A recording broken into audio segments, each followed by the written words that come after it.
U.S. Army hosted a conversation between Mike Krzyzewski and General Martin Dempsey, two iconic leaders shaped by basketball and the Army. Joining the Army can be looked at as an uncommon path. Why would you want to be common? You have an opportunity to join the best team in the world. Run to it. It's your opportunity. These legends are shaping up the next generation of young Americans. Be sure to catch the full conversation on NCAA.com. It is a late arriving crowd here at Schuler Field, but an arriving crowd as we have got the stands probably about 80% filled here today for this one, the opening game of the 2023 game at home, season at home here at Schuler Field. The Lions are in their home blue jerseys here today with white bottoms, the white numerals, gold trim, and the white helmets. And for Hiram, they're in their all-white uniforms with dark blue numerals, also some red trim around those numerals, and the dark blue helmets here this afternoon. The coin flip has been held, and the Lions won the toss. They're going to defer, so Hiram will take the ball, and the Lions have decided to take the win in the first quarter. And the wind, although the temperature is 71 degrees right now, mostly cloudy skies, the wind really is dormant. You look out there at the flagpole right beside the scoreboard here today, and the flag is hanging limp, but the Lions are going to take the field and kick it off here to the Hiram Terriers this afternoon. Yeah, Dave, just a little bit of wind. You know, like you say, it kind of comes and goes. It picks up, and then it kind of dies down. Now the north end zone pole's blowing pretty good here, so we'll see. But, yeah, the little bit of wind the Lions will have the first quarter. So Hiram comes out onto the field, and they will have back set to return here today. Ricardo Jimenez, number 2, a 5'9", 150-pound junior, and Bryce Krigel. Krigel is a freshman, 5'9", 170 pounds. He's number 27 on your scoreboard. So,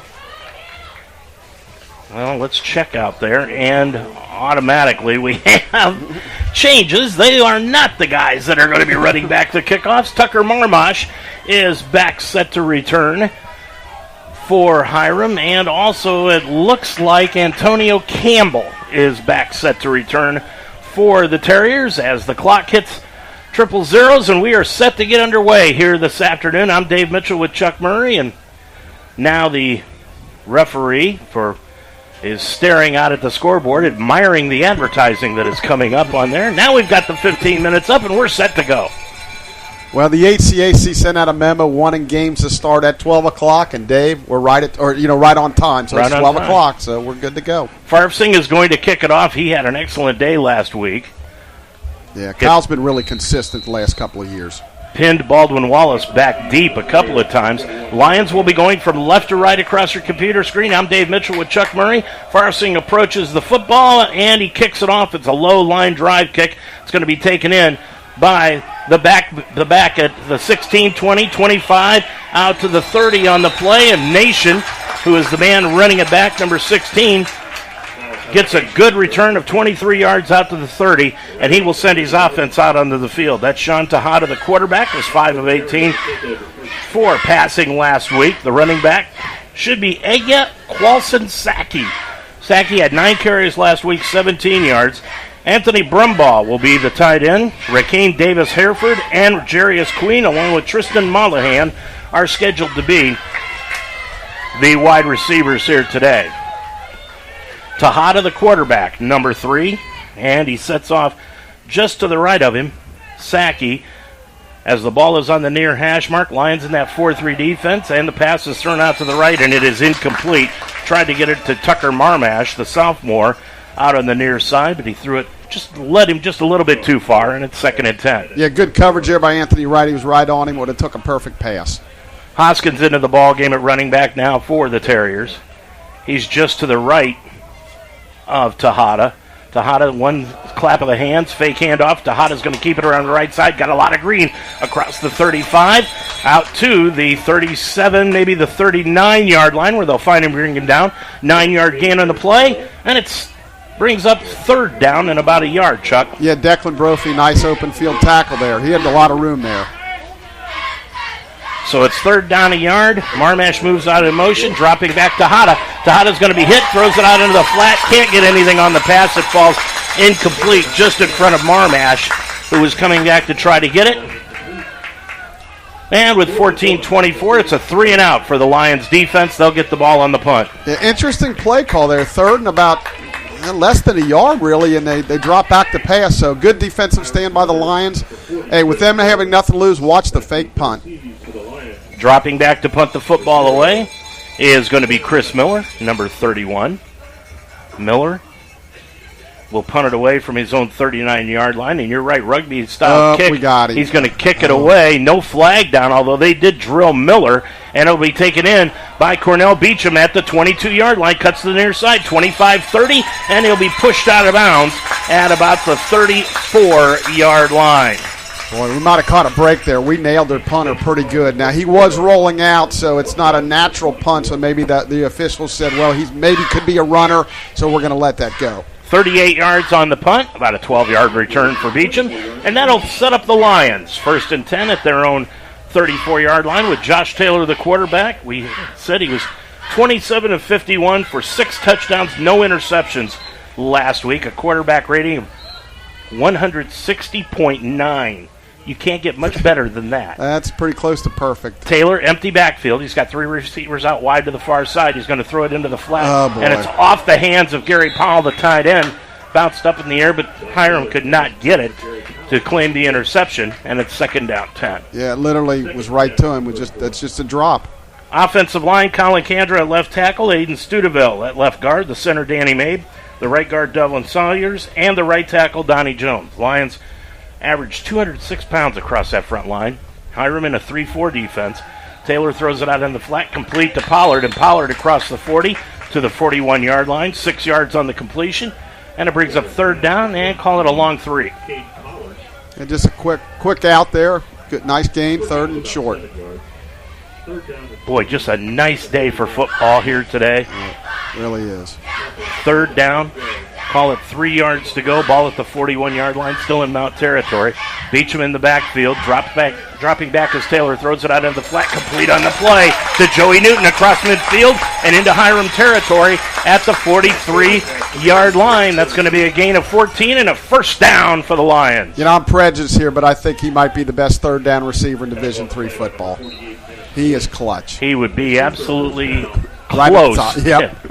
If not the best. Taylor throws it out into the flat. Nice catch by Porter. Porter along the sideline on the far side, tiptoes and steps out of bounds at the 35-yard line. Gain of 8 on that one.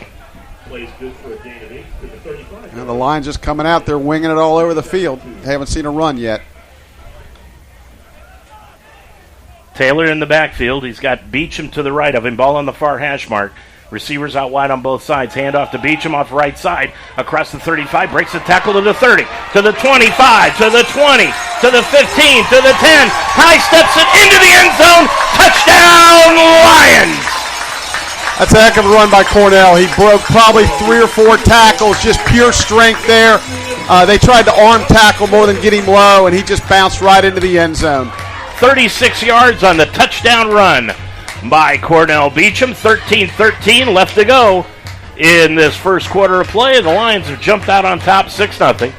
Kyle Farfsing, who was 4 for 5 in extra point attempts last week, comes in to attempt this one with Prather the holder. It's a high snap, but he gets it down, and the kick is good. 13-10 to go in the first quarter. Your score, it's the Mount 7 and Hiram nothing on UltimateSportsTalk.com. Every day is a great day at the Wishbone Tavern in the Delhi Plaza. The Wishbone Tavern still serves the best wings and burgers in town, but now they offer brunch on Saturday and Sunday starting at 10 a.m. And for your next event, use the Wishbone Tavern's party room, capable of holding up to 60 people. Contact Nicole for a reservation. With a menu full of fresh ingredients, hand-breaded appetizers, and a relaxed family-type atmosphere, your good time will begin when you walk in the door. The Wishbone Tavern in the Delhi Plaza, a proud member of the community, open Monday through Friday at 11, Saturday and Sunday at 10. Repairing a sewer line in your front yard can be costly and unsightly. Say goodbye to excavations and unsightly nuances in your front yard by calling Neiman Plumbing for all your sewer repair needs. Neiman Plumbing can repair your sewer line by using their trenchless, no-dig sewer repair. Say goodbye to having to repair your lawn. Neiman's trenchless sewer repair involves installing a liner inside the sewer line to prevent future backups. Call Neiman Plumbing, 513-851-5588 for your trenchless, no-dig sewer estimate, or visit them online, NeimanPlumbing.com. Real quick, Dave, the women's team won the first set, 25-23 lead, 8-4 in set number 2. Farsing will kick it off, and it'll be taken in at the 5-yard line by Malachi Nation. Bobbled it, went back, picked it up, and Nation's going to be hit at the 5 and dropped right there. Immediately dropped by Mariano McKenzie on the special teams unit for the Lions. Yeah, I think that would have been a really nice time for Hiram just a fair catch that to get it on the 25, but looking for the big play, dropped it, fumbled it around. Now we got him pinned inside the 5-yard line. Lions defensively, their front line averages 265 pounds. I'll tell you one thing, Chuck, when you look at this offensive line for the Mount, the defensive line, I should say, averages 234 pounds. The offensive line for Hiram, 296 pounds an average on their front 5. Yeah, that's a big offensive line. They're obviously not getting enough push in these games, though. Gabriel Hoskins set to the left of Tejada, the quarterback. Ball at the 5, 1st and 10. Handoff Hoskins off the right guard. He'll take it up, gets it up to about the 8-yard line, so a gain of 3. Yeah, a bunch of guys in on the tackle there couldn't quite make out who it was, but it was a... Well, they're going to say he was dropped back at the 6. Yeah, they don't count that 2-yard roll, I guess. Now Hoskins is going to check out of the ball game at the running back position, and into the contest now is Egya Kwizan-Saki, junior running back from Rio Mesa. 12:25 left to go in the first quarter. 2nd down, 9 yards to go from the 6. Tejada drops back into his own end zone, steps up, throws a duck over the middle, and nobody was there.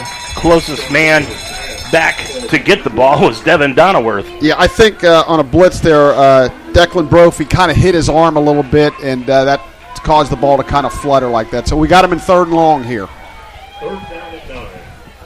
3rd down, 9 yards to go, 12:17 left to go in this first quarter. Lions lead at 7-0 here at Schuler Field. 3rd down, 9 yards to go, ball right at the 7-yard line. Make it about the 6, dropping back to Hada in his end zone. Steps up into the pocket. He's going to throw it deep over the middle, and it is intercepted on the play by Price. Price intercepts it at about the 38, runs it across the 35 to the 33, and Price picks up the interception, his first of the year for the Lions. Yeah, that was really not a good pass. It was double coverage. He really wasn't open. Tried to force it in there, and Austin basically playing center field back there, makes the interception, sets up the Lions' great field position. So the Lions will take it over at the Hiram 29-yard line with 12:06 remaining. Already up 7-0. They go with the empty backfield. 3 receivers out to the near side. The short side is the far side. Dropping back, Taylor has to run out of the pocket. Looks upfield, rolling to his left, throws it over the middle. It is complete to Porter at the 15. He'll skip out of bounds inside the 15 at about the 10-yard line. Yeah, there was a corner blitz off Josh's left side, and he avoided it, spun out, and hit Omar wide open down the far sideline. About 18 yards on the reception. Taylor 3 of 5 passing for 31 yards so far in this game. Mariano McKenzie into the ball game. He's in the backfield for the Lions. 11:45. Fake handoff, and the pass is going to be thrown into the end zone to Pollard. Went up with it, and incomplete. Nice defensive play by the Terriers on the cornerback play right there by Gabriel Lawson. Make that Tavanta Rivas. Yeah, he was right with him. Really good defensive play. So we're 2nd down. We got the long 10 to go. We're 2nd and goal from the 10. Devin Holtz into the ball game at the running back position now. 2nd down. Call it 10. Holtz going to get the handoff around the right side. Cuts to the 10. Flag on the play, and he's upended right at about the 9-yard line by Hiram, again, Rivas. My guess would be a hold on us. Rivas led the team in tackles last week. He had a nice job, and he also had 1 interception in the ballgame. We're waiting for the officials to sort this out, but I would assume they threw it in the area of holding. And now we'll get the call.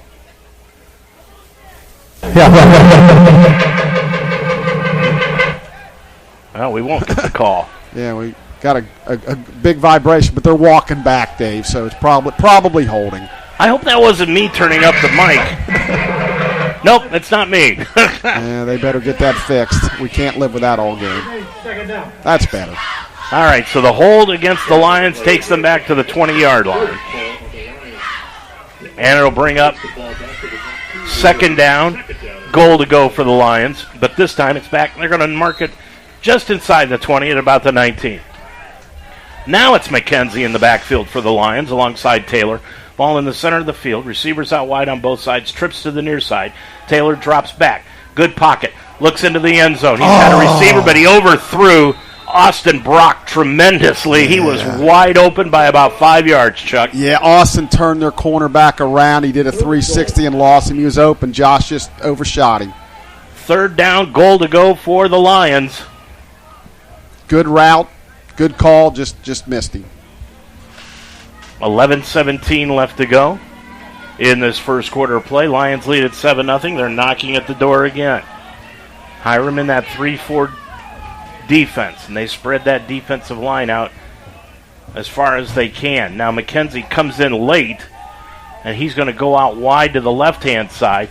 Play clock is down to 4. Lions still have a second to go. Taylor got the play off, just got it off before the 30-second clock went by. Now he's going to roll out to his right. He's going to step almost out of bounds and then cut back in at about the 12 inside the 10, and he's out of bounds at about the 8. And it'll bring up fourth down. Yeah, I would figure they'd go field goal here, but I don't see the kicking team going out there, so it looks like they're going to go. Well, they're going to go for it. Powell is going to come into the ball game now for the Lions at the tight end position. And Eli LaFrange will also come in, so the Lions will go with a 2 tight end set. It'll be fourth down, the ball at the 8-yard line, and it's goal to go.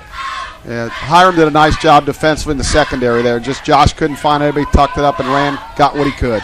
Lions are going to roll the dice here. Beecham in the backfield. Porter's going to move in motion to the line. Stops near the line. Fake handoff to Beecham. Throws it into the end zone to Powell. Touchdown, Lions! Really nice play fake there by Josh. Gary wide open in the flat.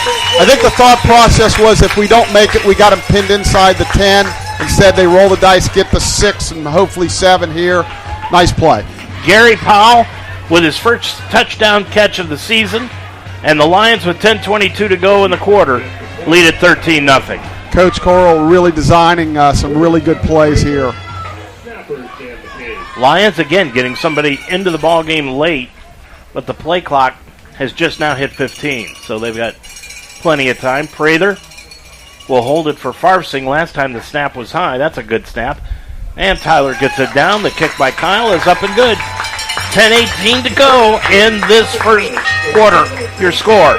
It's the Mount 14 and Hiram nothing on UltimateSportsTalk.com. Sometimes circumstances require the services of a private investigator, and when that happens, contact Official Investigations and Security Services in Cincinnati.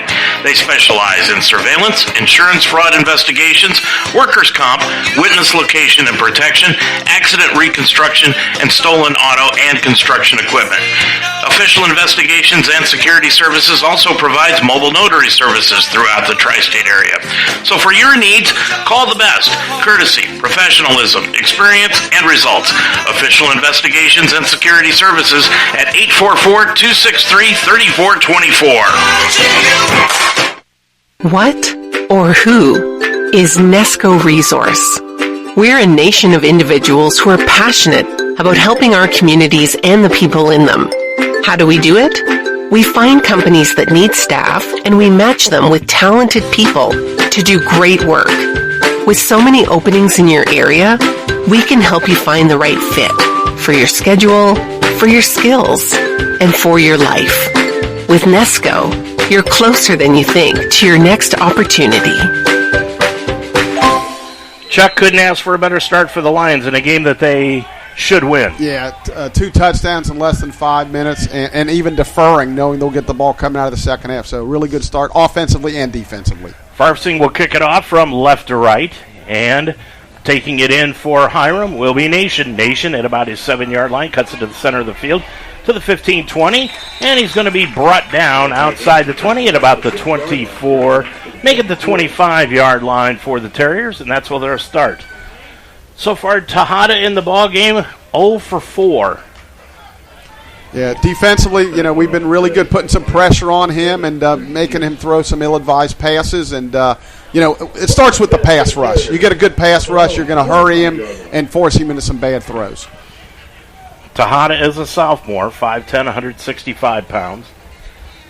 And the sophomore lines up in the pistol formation with the running back to the right of him. And the handoff, fake handoff. Tejada's going to throw it out into the flat, and it is complete on the play to Hereford. And Hereford is going to take it across the 30, out to the 32-yard line. Yeah, he did a nice job avoiding one. We had him tackled for no gain. We missed the tackle. I noticed the last play, Dr. Robert Berger, our team physician, ran over to the Hiram side, so I hope no one's over there seriously injured. Second down, call it 8 yards to go, and the handoff is going to go right up the middle. And that goes to Starks, and he's going to take it out to about the 34-yard line. He'll pick up a gain of about a yard on the play. That's Saki, Quazon Saki, number 20, 5'8", 190-pound bowling ball in the backfield. He stays in the backfield. Now Saki moves to the right. And now there's some movement on the line, and that's off the wide receiver on the far side for Hiram. Jarius Green, wide receiver from Mobile, Alabama. Yeah, just wanted to get a little early jump. So instead of 3rd and 1, now we're back to 3rd and 6. So they're pretty much going to have to throw the football here, Dave. That was easy to see, but then again, if you watch the Kansas City game on Thursday night, watching the right tackle for Kansas City all night long was kind of disgusting. Ridiculous. I don't know how they missed it all night. Tejada has got Saki to the left of him. Takes the snap. Now rolls out to the left. Heavy pressure. He's going to get hit and brought down at the 15-yard line. Boy, great play there by the Lions. Anthony Wright. It up, Anthony Wright, and also Declan Brophy in on it. Yeah, again, pressure on the passer. It just makes you. He was rolling to his left trying to avoid it, but Anthony's a fast guy. Got there, and like you say, both guys got him, so now they got to punt into the win from their own 16. Boy, so far, Hiram, 19 total yards of offense in this game. 8:35 left to go. Coming in to punt the ball away is going to be Miller.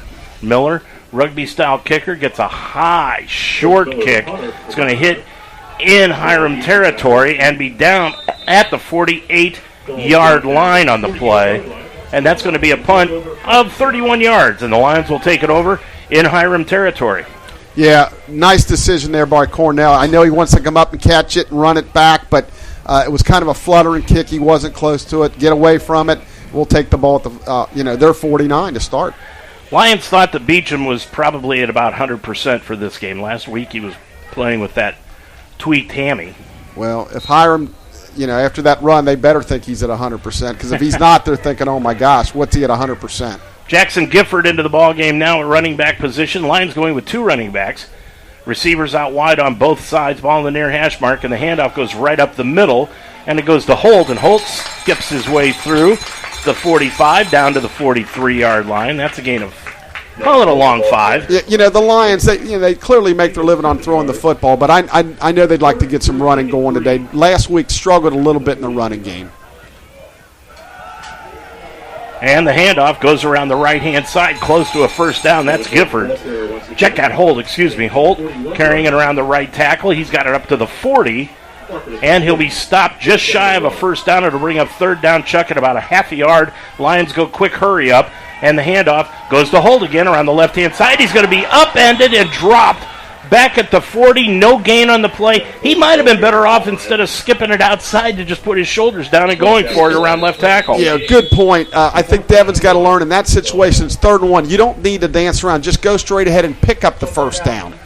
Got an injury on the field, and that is Hiram. One of their DBs is down, and now he is up, and he'll skip off with a right ankle injury. That's Gavin Cruiser.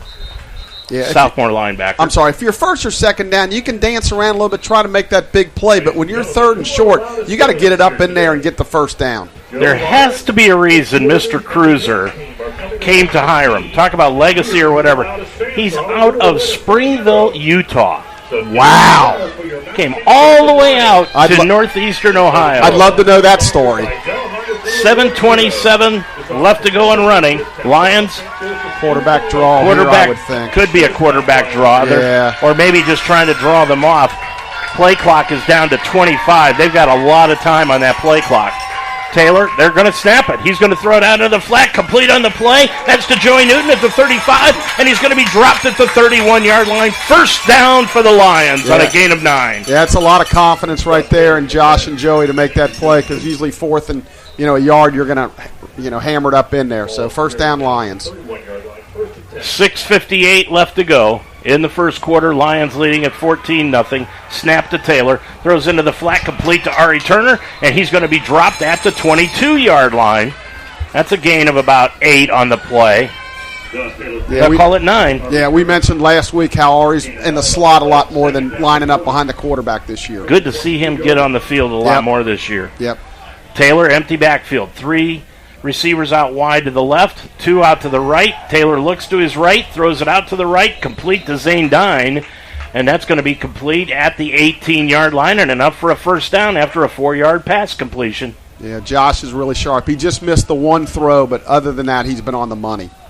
6:23 to go in this first quarter of play. Lions already leading at 14-0. They've had the ball twice and had 2 touchdowns.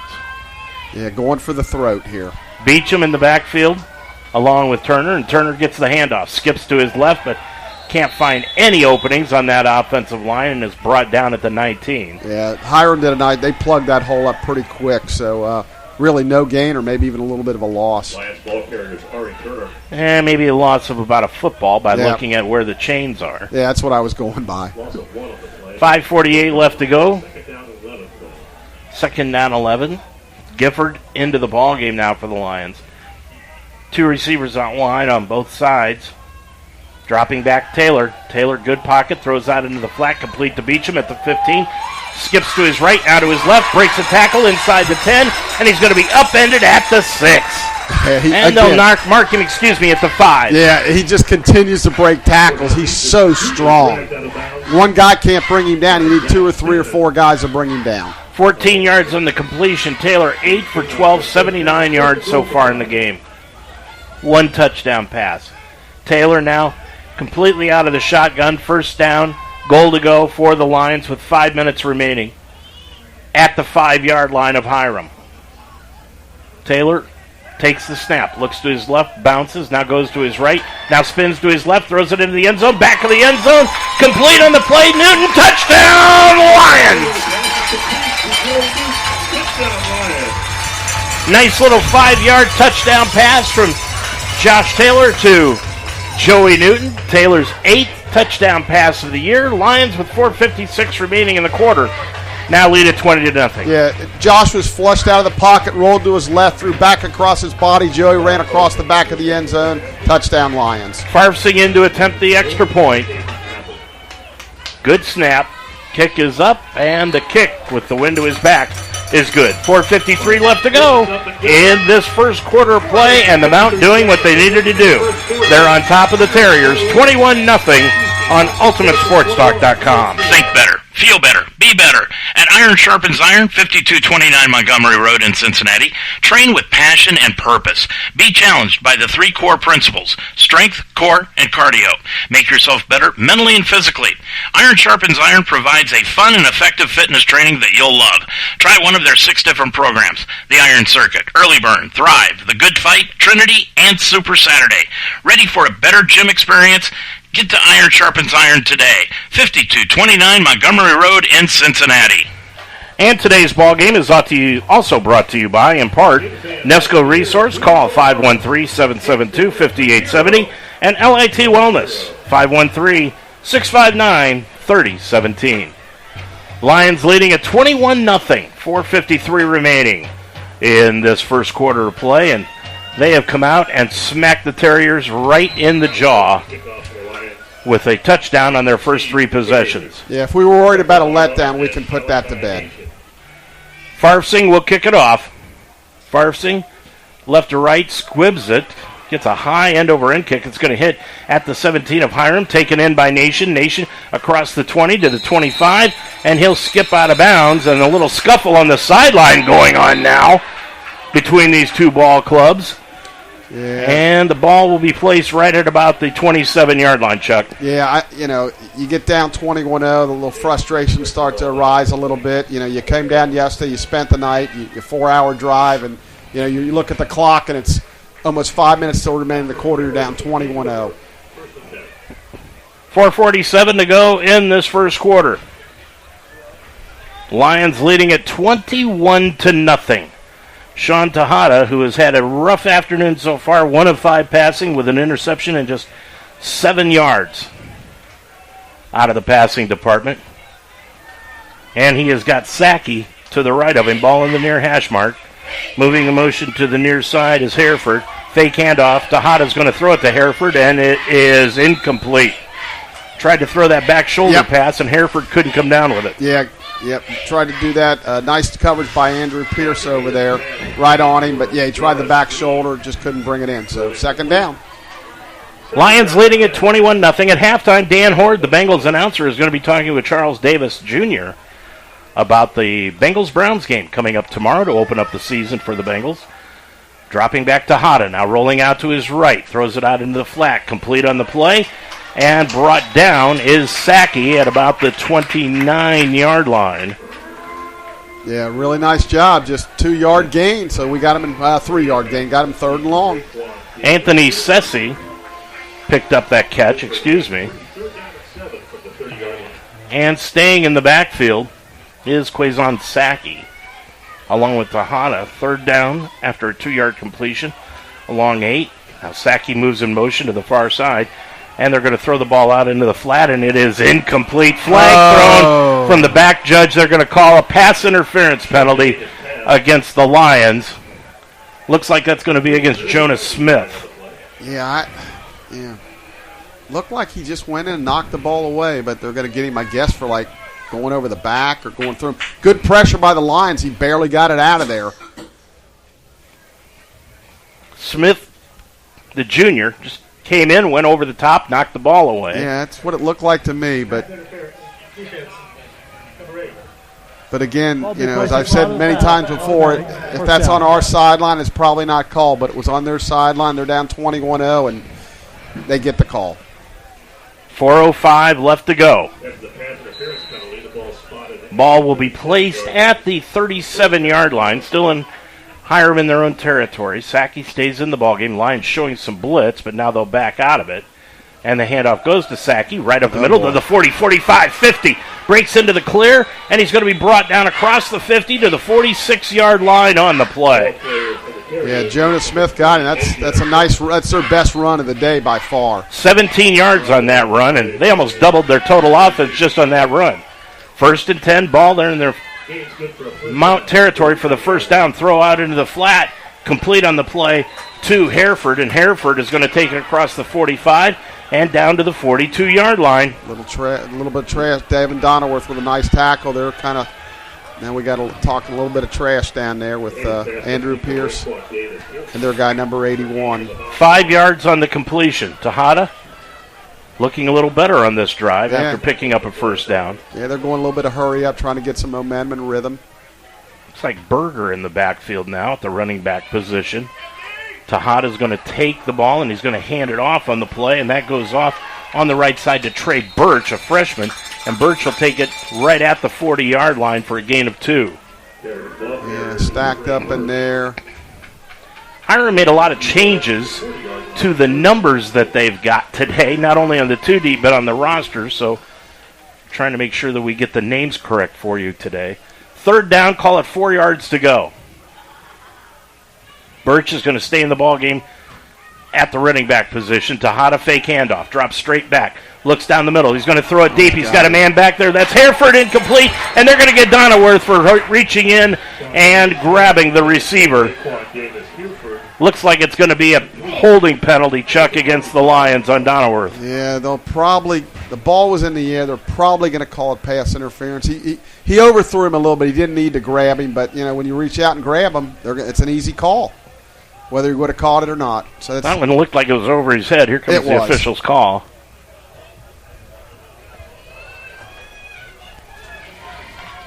If he can ever find the on-off switch. Pass interference. Defense, number 1. Oh, they called that on Austin Price. Previous spot, automatic first down. At least it's not a spot foul, but it is 15 yards. Well, that was interesting because I swore Donaworth is the one that reached out and grabbed him. But nonetheless, Hiram with their best field position of this ball game, they've got it down to the Hiram 25 or to the Mount 25-yard line. 2:28 left to go.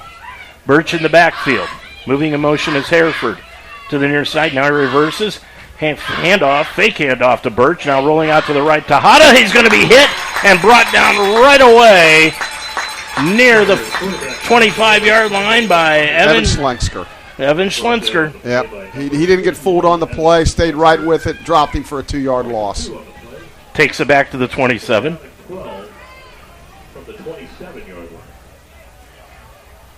Be 2nd down, 12 yards to go. Hereford comes out slot to the left-hand side. Coming out wide to the left is Jarius Green, a senior, 6'1", 192-pounder. 2nd and 12, handoff. Goes off the right side to the 10, 15, 10, 5, and upended and brought down at the 2 is Quaison Saki.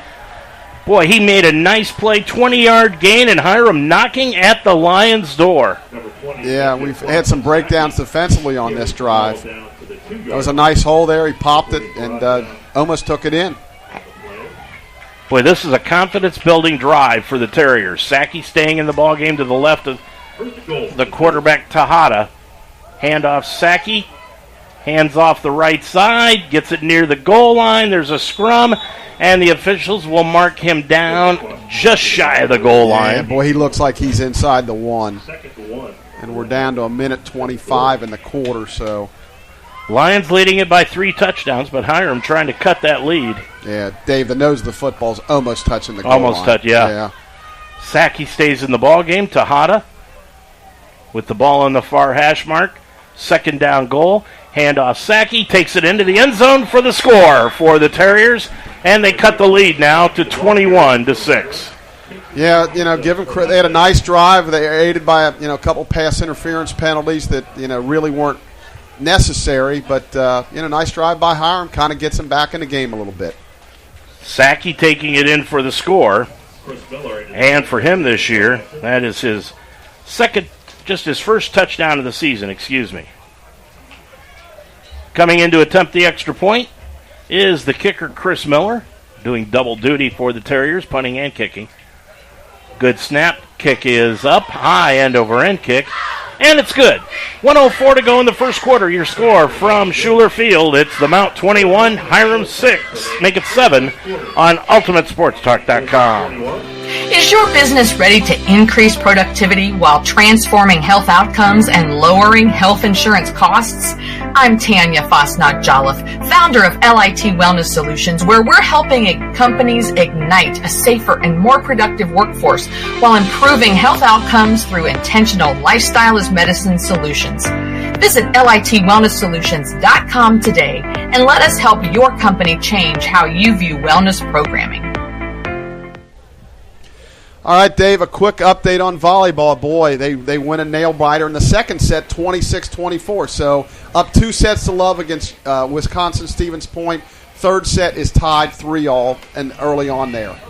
Well, that was a really good drive by the Hiram Terriers. It was aided by a couple of penalties, Chuck, but nonetheless, that might be the best offensive series that they've put together this season. Yeah, because I remember from the pregame you mentioned, one of their touchdowns last week was defensively. And, yeah, they had a couple nice plays. Like I said, we aided them on a couple penalties, interference penalties, but they did a nice job. So we got to answer the bell. Lions leading it 21-7. Minute 4 to go in this first quarter of play. And it will be Chris Miller who will kick the ball away. Ari Turner is back set to return with Cornell Beecham. They had a good day returning kicks last week, and it's a good high end-over-end kick. The Beecham will take in over his shoulder at the 4.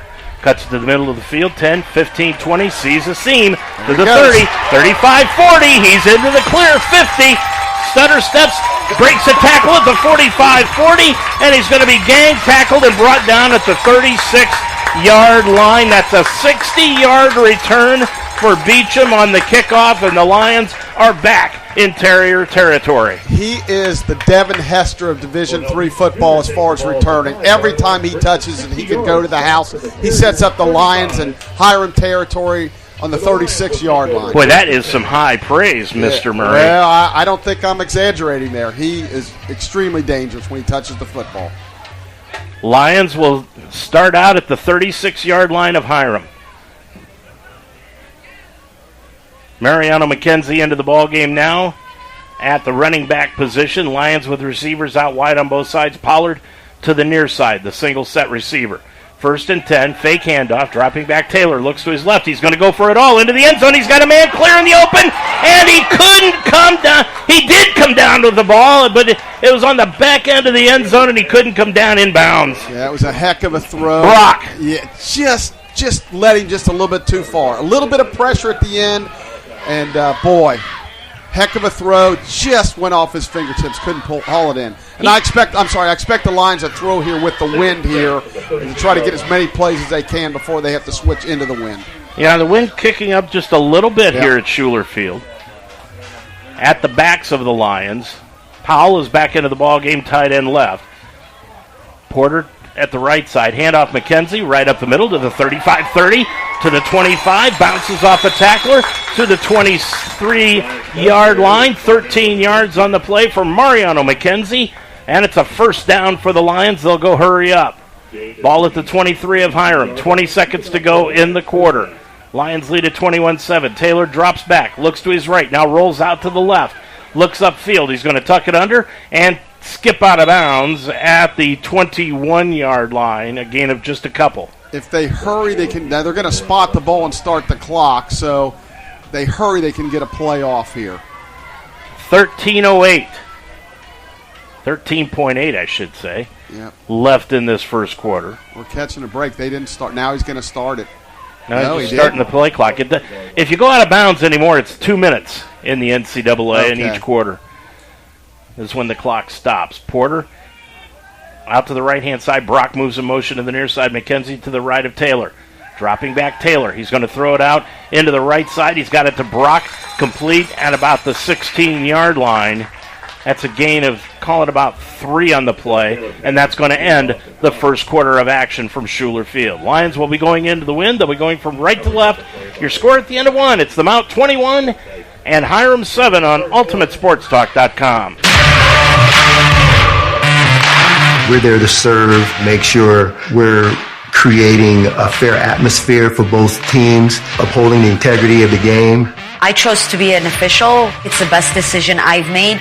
In life, things aren't scripted. Games aren't pre-scripted. You know, I got into officiating because my father was an official. Officiating was part of our family life. It wasn't just a game. Get to be outside, get to experience the game. It's so much more fun. You can get a lot out of it. If you're an athlete, we need people like you and translate those skills to officiating. that helped me become not only a better official, but a better person. It happens in every town, in every game. We never have a perfect game, but the rewards always outweigh the negativities. And it's just been wonderful.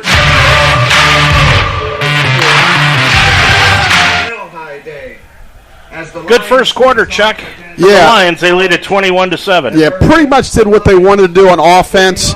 Defensively, they were really good the first few series. Had a couple breakdowns on that last Hiram drive, but then Cornell has a great kickoff return, sets us up. We're 3rd and short here. Ball marked at the 16-yard line as they are celebrating Delhi Day here today at Schuler Field. Yeah, I would think the officials would hold this up until he's finished talking, but they're not. No, that's not a good. Yeah, they should have waited. Common courtesy, Chuck. Yeah. Common courtesy. 3rd down and 3 yards to go for the Lions. Taylor looking things over. 14 on the play clock, looking things over. Yeah, the officials didn't get the memo here. Yeah. Taylor may be waiting for it. Now he takes the snap on the first play of the second quarter. Complete to Pollard at the 10. Breaks a tackle. Spins to his left. He's going to struggle down to the 6-yard line, but he's got the first down on a gain of 8. Yeah, another big 3rd down conversion by the Lions here. Sets them up 1st and goal. Who's battling Ewing sarcoma. And in recognition of your 21-7, Lions lead it. His medical expenses. And whereas Mount St. Dave, this is very unusual for this to be going on while the game's going on. Absolutely. I've never really heard of this before. First down, goal to go for the Lions at the 6-yard line. Dropping back, Taylor. Taylor's going to roll to his right now. He's got a lot of room. Going to throw it into the end zone. Ball knocked free and out of bounds by Hiram. He kind of took a little bit of a gamble there, kind of tried to get in a tight window. Had a little room to run, but I know Josh is trying to not run as much, only when necessary, so because we want to limit the hits. Delhi Day at the Mount in Delhi Township. This is adopted by your Delhi Township Board of Trustees. Honorable Mike Davis, Honorable Rose K. Sturts, Cheryl A. Seeley. This should have been done at halftime. Yeah, this is bizarre. 2nd down, goal to go for the Lions. At the 6, fake handoff. Taylor's going to throw into the end zone. Touchdown, Lions! Yeah, a little back shoulder there, Dave. Omar Porter Yep. with the catch, and the Lions have jumped out now 27-0. Porter with the catch. That'll be his 3rd, make it his 2nd touchdown catch of the season. Yeah, really nice throw there. Back shoulder. Pretty good coverage. Those are just tough patterns to defend. Single coverage, back shoulder, that's tough on the defense. 14-13 to go before halftime, and Farsing will come in to attempt the extra point. Good snap, kick up, and the kick is good. 14-11 to go in this first half. Your score now from Schuler Field. It's the Mount 28, Hiram 7 on UltimateSportsTalk.com. This is Dave Mitchell for the George Nikias Agency. George continues to enjoy working with all of you and helping to customize an individualized program on Medicare supplements or Advantage plans. George can simplify the process and help you get into the type of coverage you need. Don't leave your future to chance. Make sure you're covered financially and physically. The George Nikias Agency, serving the community since 1986. Call George Nikias today at 513-733-1255 or stop by the website georgenikias.com. The George Nikias Agency, reliable, respectful, and responsive service. Prepare your lawn organically with safety and peace of mind by calling Pure Lawn Organic Lawn Care in Cincinnati and Dayton. Pure Lawn Organic Lawn Care is a family-owned lawn service creating beautiful and healthy properties. Pure Lawn's treatments are based on natural and organic materials. Cheaper chemical lawn programs weaken the grass and roots. Pure Lawn feeds your lawn a healthy diet of plant nutrients by using 97% less chemicals. Pure Lawn Organic offers free service calls. Pure Lawn Organic Lawn Care is the leader in Cincinnati and Dayton. Call today, 513-787-3529. Lions will kick it off from right to left. They lead it now 28-7, Chuck. Yeah, I expect a pooch kind of kickoff here by Kyle against the wind. Let's see what happens. Farsing will kick it off against the wind. High corner kick that'll hit at about the 11. Taken in by Nation at the 8. across the 10 to the 15 to the 20, and he's going to skip out of bounds at about the 23-yard line. The Lions did that last week against Baldwin Wallace. I know you were going to bring it up. I hate to jump on No, you're good. your talent, but the fact is that when they've done that, they have done a nice job of covering kickoffs. Yeah, very successful. I think last week they pinned Baldwin Wallace inside the 20 almost every time, and that was a really nice kickoff there by Kyle. Anytime you can keep inside the 25, you've done your job. 14:04 left to go in this first half. Dan Horde will be interviewing Charles Davis Jr. at halftime on the Browns-Bengals game tomorrow. Any picks? I think Cleveland's going to win. Oh, my gosh. I do, You should be slapped. I mean, I'm rooting for the Bengals, but I just have a feeling. Tejada, the quarterback, had a nice drive his last time. Now rolls out to the right. He's going to throw it out to the left flat. Almost intercepted. Nice job by the Lions. Jonas Smith coming up from his DB spot, and he read that perfectly. He did. He jumped that route. He almost had a pick six there. Typically, when a quarterback rolls right, he's going to throw right. It's tough for him to throw back across his body, so he read that really well. Almost had a pick six. So it'll be second down and 10 yards to go. Ball at the 23-yard line. 14 minutes exactly to go in the first half. Into the ball game now for Hiram is another running back. And I can't tell you who that is, but rolling out to his right to There it is again. Going to throw it out. Complete that time to the Lions. Interception. And it is going to be taken by Smith inside the 5 to the 3. Boy, he did it. Just did not think he would be jumping that route twice. But Smith, the 6'2", 170-pound sophomore out of Knoxville, Tennessee, got his first interception. Yeah, roll to the right, throw to the right. He read it really well. Almost a pick six. Got it down to the 2-yard line, so the Lions are back in business. But a really good defensive play. Second interception of the day by the Lions here. 28-7, 13:51 left to go in the first half. Boy, this nice crowd today on a beautiful Saturday afternoon, watching the Lions roll up the points here today. Gifford is into the ball game for the Lions. Powell, tight end left. He's caught a touchdown today. Yeah, I'm going to predict Gifford gets this one. Beecham is out wide to the right, wide to the left, Ari Turner. Now Beecham's going to move in motion to the near side. Fake handoff. Taylor's going to throw it into the end zone to Beecham. Touchdown, Lions! Yeah, we can pretty much do whatever we want on offense here. I thought they'd give that to Gifford, but Josh gets another touchdown pass, and Cornell another touchdown as they rack up career, statistics. Nice drive, short drive. Of 2 yards. 2 yards. But they converted. Sometimes you get in there and you can't punch it in. Kyle Farsing, who's had an outstanding day here today, going for another extra point. 4 for 4.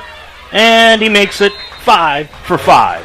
13:44 remaining to go in the half. Your score, it's the Mount 35, Hiram 7 on UltimateSportsTalk.com. BSN Sports is the official athletic supplier of Mount St. Joseph University. If you need anything for your team, league, or complex, contact Scott Lawson of BSN Sports today. BSN Sports is the largest local sporting goods provider in town. They manufacture bleachers, benches, netting, foul poles, padding, goalposts, sleds, football dummies, and screens. And if it has to do with your athletic complex, gyms, courts, weight rooms, baseball and football fields, track and field, or outfitting your teams, call BSN Sports today. Scott Lawson, 513-702-5646. Today's game is also brought to you by the Mount St. Joseph University and the Wishbone Tavern. Chuck? College football scores. Georgia 7, Ball State nothing. They're in the second quarter. Ohio State 14, Youngstown State 7. Penn State 14, Delaware 7, Notre Dame 3, NC State nothing. Utah Baylor scoreless. Kansas State 14, Troy nothing, and Nebraska Colorado scoreless. And real quick, in the third set, the women are tied up at with Wisconsin Stevens points 16 all after winning the first 2 sets. 13:44 remaining in the first half, and Prather getting a standing O from this crowd here at Schuler Field as they are getting some T-shirts shot at them will kick it off from right to left. Nation back set to return. They're going to pin him over on the far side again. Nation takes it in at the 10, bobbles it, picks it up at the 10, cuts it to the right, now to the left of the 15, 20, 25, and he's going to be bumped out of bounds at about the 28, 29-yard line. A return of 19 yards. Tell you what, that kid's showing some talent out there. Yeah, he does. He's got some skills. They had him pinned in. He did a nice job kind of squirting away on the short side over there on their sideline, and he got it up to, like you say, almost the 30-yard line. For the Terriers from there. Chuck Hiram will be there next year. This is a 2-year arrangement. Yep. I'm talking to Coach Oppiden that we'll be playing Muskegum, a 2-year deal, Hiram, a 2-year deal, and then he doesn't know who we're going to play next year. It's not going to be Hope. It will be somebody out of the Michigan. Muskies. Moving in motion to the far side, Hiram puts a man in motion, and the handoff goes off to Sackey, and Sackey will take it off the left-hand side for a gain of about a yard. Looked like Lucas Bowling there, number 41, got him. When you look at this offensive line, we told you they average just under 300 pounds, but their left guard is 300 pounds, and Devin Follier. Derek Hurst, the center, 310, and their right tackle, Donovan Mills, is 318. Well, if you remember last week, Baldwin Wallace was big like that, too. The Lions just took care of it Yep. with their speed on that line. And the handoff, Oh, boy. Sackey fumbled it, but it's picked up. Now the Lions say they've jumped on it as Tejada could not get back on the football. And let's see. Nope, it's going to be Hiram's football. Yeah, he just mishandled the handoff there, and now we got him in 3rd and long. Lucas Bowling was in there trying to get the football, but he could not grab it on the ground. So it's a loss of 3, and it's 3rd down, 12 yards to go for the Terriers. 12:35 left to go in this first half. 35-7, Lions lead it. I can say that we did expect this.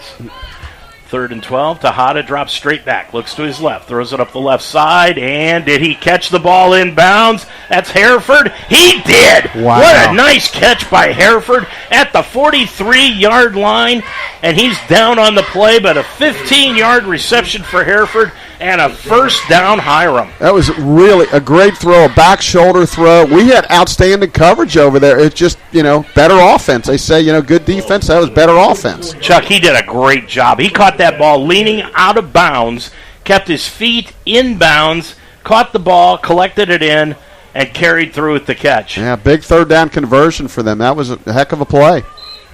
Sackey stays into the ball game. 1st and 10 for Hiram.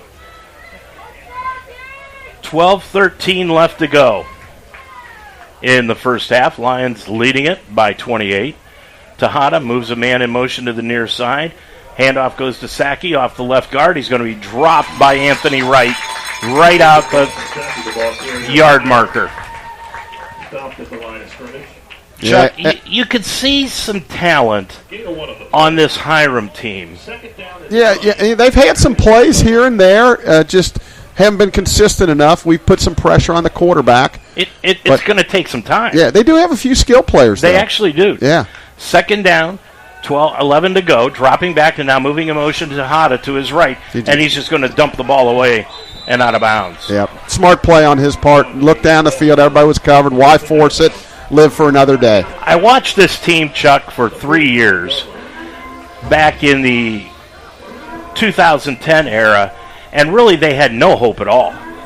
I mean, they were lucky to even win a couple of games during that period of time. Yeah, that's discouraging when you're going into a season knowing you're only going to win 1 or 2 or maybe not any at all. And there's a lot of reasons for it, and we'll get into some of them the longer we go here. 3rd down, 11 yards to go for Hiram. Ball at the 45, make it the 44-yard line. Sackey in motion to the right. Play clock down to 3. Hiram looking at it, and I think they're going to have to take a timeout. Nope, they're not. They're going to get the timeout, I believe. Yeah. Side judge is coming in and saying, yep, they got the timeout. Called by Hiram. Well, let's use one of the stories up that we had to talk about Hiram during this, since we got 11:28 left to go. Back when they were good in the 80s, it was one of the reasons was the Cleveland Browns had their training camp at Hiram. which is about 35, 45 minutes outside of Cleveland. So Art Modell used to take the Browns out there to train. So everything was top-notch. The dorm rooms were top-notch. The weight room facility was top-notch. Everything was top-notch. Then the Browns built the facility just away from Baldwin Wallace in Berea and moved away from Hiram, left everything there, but everything has aged. It's just not, and plus the fact where Hiram's located, there really is nothing to do. I'm going to tell you right now, you're going to think I'm nuts. There's one thing to do in that town, and that is go to the bowling alley for either dinner or bowling, and that's it. Well, Dave, I already think you're nuts. Yeah, so. That's true. But that's all there is to do when you're there. Tough selling point. It is. Tough selling point. 11:28 left to go, but this team seems to be coming around. Marinsky doing the job. Tejada's going to drop back. He's going to roll to his right. Got a good block. Throws it upfield, and it's almost intercepted by Price. Tried to get the ball up to Hereford, and it was jumping the route again was Price. And the Lions and Hiram are exchanging some verbiage. There's some words. The receiver almost came down with it, and Austin almost intercepted it, and a little bit of words there, and fortunately our guys were like, let's get at it. No stupid 15-yard penalty, give them a first down, and now we're going to get the ball back, and they got to punt it to Cornell. Miller in to punt the ball away. Beecham back at about his own 14-yard line to get this one. They'll punt it away from the 45. Good snap. Miller's going to get it away. Nice high spiral. Beecham's going to let it go into the end zone and through the end zone for the touchback. 55-yard punt, no return, 11:13 to go in this first half of action. We're going to keep it right here, but tell you that today's game in part brought to you by the George Nikias Insurance Agency. Call 513-733-1255 and Neiman Plumbing at 513-851-5588. Yeah, Dave, I've been with George Nikias Insurance for close to 40 years, and Neiman Plumbing is fantastic. So please, all our sponsors, we love them. 11:13 to go in the first half. I want to thank them for joining us this year. 35-7 Lions lead it. Taylor in the backfield. Ball resting at the 20-yard line after the touchback. And the handoff is going to go right up the middle to Gifford, and Gifford is going to take it across the 25 out to the 29-yard line. Gifford, he's a load. 9. Yeah, he's a load. Taylor, 14 of 19 passing for 122 yards so far. Hurry up offense for the Lions. Handoff Gifford. Gifford right behind Danny Mabe, the center. Takes it out to the 34-yard line. Gain of 5 for Gifford. Yeah, nice patient run there, looking for the hole. Not a whole lot, but he made 5 out of not a whole lot there. So, nice run. Beecham leading the team in rushing with 35 yards, but Gifford back-to-back runs. He's got 14 on a couple of runs here. 10:33 remaining. First half of action. Gifford stays in. Powell tied end left, dropping back Taylor. Taylor looking up the left-hand side. He's going to throw it complete on the play at midfield and run out of bounds at the 49-yard line. In Hiram territory is Joe Key, a freshman from St. Petersburg, Florida. Yeah. He's getting his first act on the field. Nice route. He drove the cornerback back 10 yards. He was wide open. He got an injury. Key, number 85, a 5'10", 160-pound freshman. Boy, he looked good on that route. He had nobody within 10 yards of him, Chuck. Looks like number 13 for Hiram's down. Back down at about the 30-yard line.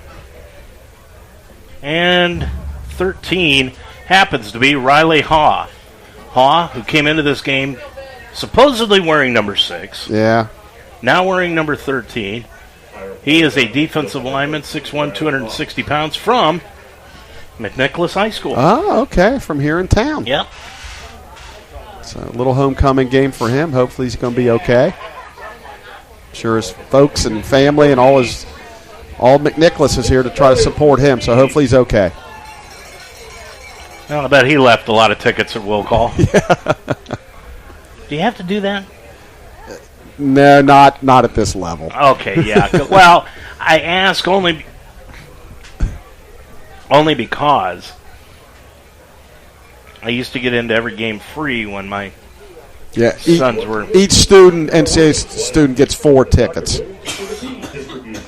So he could allot 4 people. The rest would have to pay. Well, how many did you get then? I mean, my gosh. Well, I got accumulate throughout the years, right?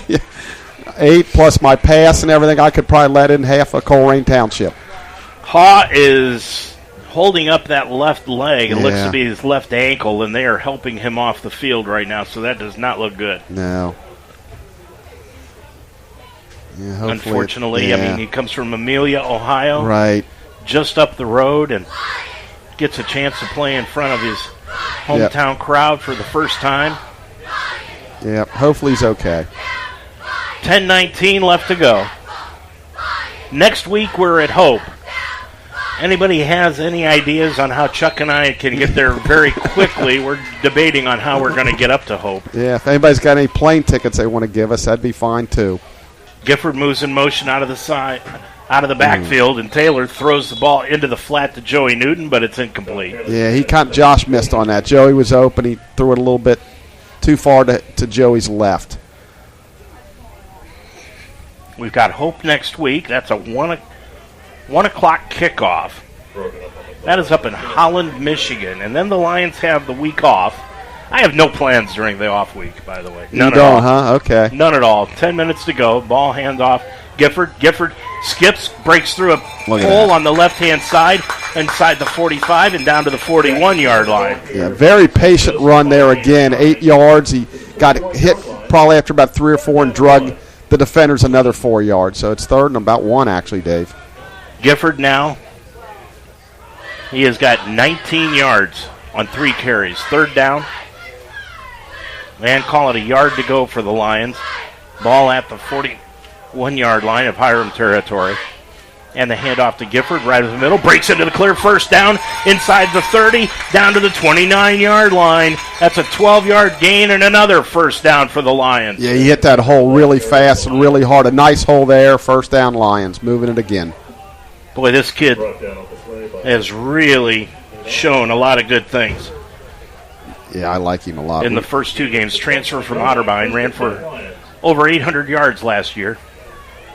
First down 10 for the Lions at the 29-yard line. Taylor rolls to his right, throws into the end zone. He's got Brock, and it is incomplete, knocked away by Hiram's DB, Zachary Shannon. Yeah, nice closing play there. Austin was open for a split second.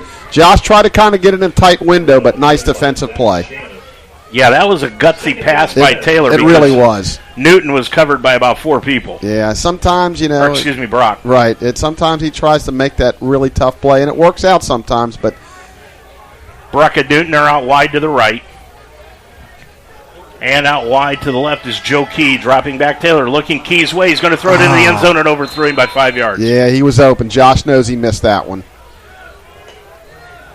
Taylor down in the catching position, hitting himself in the head. I'll tell you, Caleb drawing up all these plays and designs and things. He gets guys open, and if Josh is going to have many, many opportunities, not only today, but to hit these guys all year because they get open. Well, before she decides to turn off the radio because of this, let's say hello to Caleb's grandmother, Mrs. Coral. His grandmother. Want to say hi to her, one of our most ardent listeners, Chuck. 9 minutes to go in this first half. Moving in motion, Zane Dine, fake handoff. Now rolling out to the right. Taylor steps up, throws into the end zone, and it's going to be knocked away into the air. And Newton almost came down with it, but did Hiram? No. They're going to say that not coming down with it was Shannon in the back of the end zone.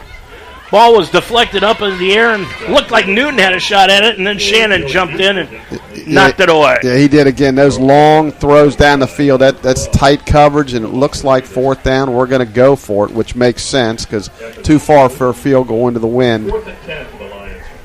It's one of them I think we could have just ran it down their throat, but we decided we're going to throw it around here. Now Taylor looking over to the sideline. We're not going to take a break at the end of this if they don't make the first down. I want to talk to you about this. So they're going to have to call timeout, 1 on the play clock, and they get the timeout. Now they will. Let's bring it up now. Okay. Why not go for the field goal?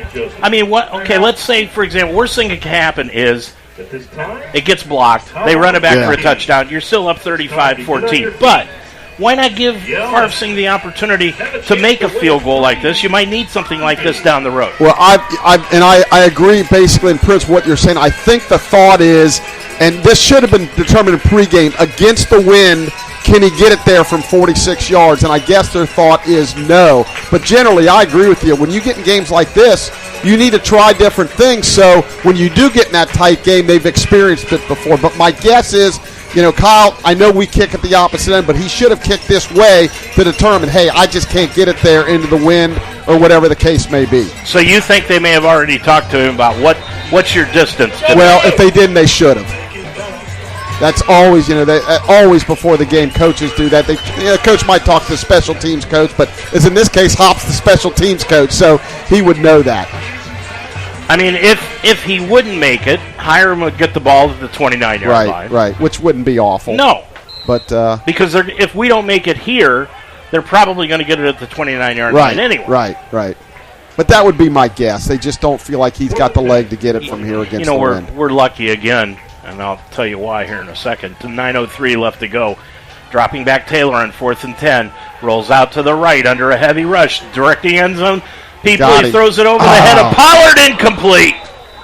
Boy. And Pollard that's Ari Turner, and Ari Turner got drilled at the end of that play, but the Lions are going to turn it over on downs at the Hiram 29-yard line. Chuck, we second guess Caleb, Rick, and Hop all the time, and we're lucky because I know they listen to us. They tell us they listen to us, and they don't care. Right, yeah, everybody's got an opinion, and they get the last opinion. Yep, and they, Caleb has told us time and time again, I listen to you guys, and I take into consideration what you say, but like you said, at the end of the day. Yep. Yeah, like I feel like they could have probably ran it down their throat and scored, but they want to work on certain things. They're a passing team, basically. Yep. But as you get into them really tough games, you really do want to be able to run the football. Tejada is back in at quarterback. He's got Sackey to the left. Now Sackey moves to the right, and in motion to the far side is Brumbaugh, the tight end, and the handoff goes around the left-hand side, and taking it out to about the 30-yard line for Hiram is Gabriel Hoskins. Yeah, Lions plugged that up pretty good, just a short little gain of 2.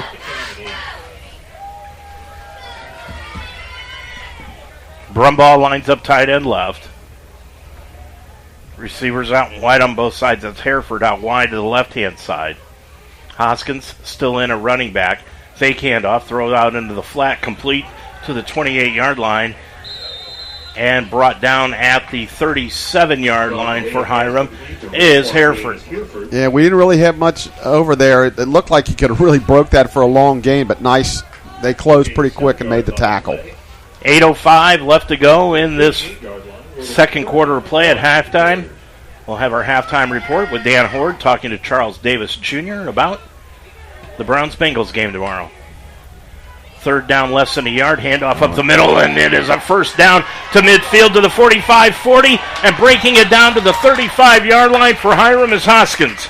Yeah, Brady Pierce came back to save the day there. He's to the house. So 3rd and 1, which they were passing earlier in the game. I was really wondering why they weren't just running the football, but, boy, that was a nice hole there. Nice job by their offensive line. 31 yards on the run by Hoskins.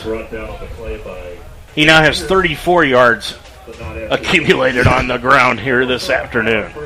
Them long ones always help the average. Tejada is going to roll out to the left, fakes the pitch, now takes it down to the 30-yard line. Yeah, last couple offensive series, they've been able to do a few things here. 4 yards on the gain. Well, for what it's worth, they always say the most improvement is from game 1 to game 2.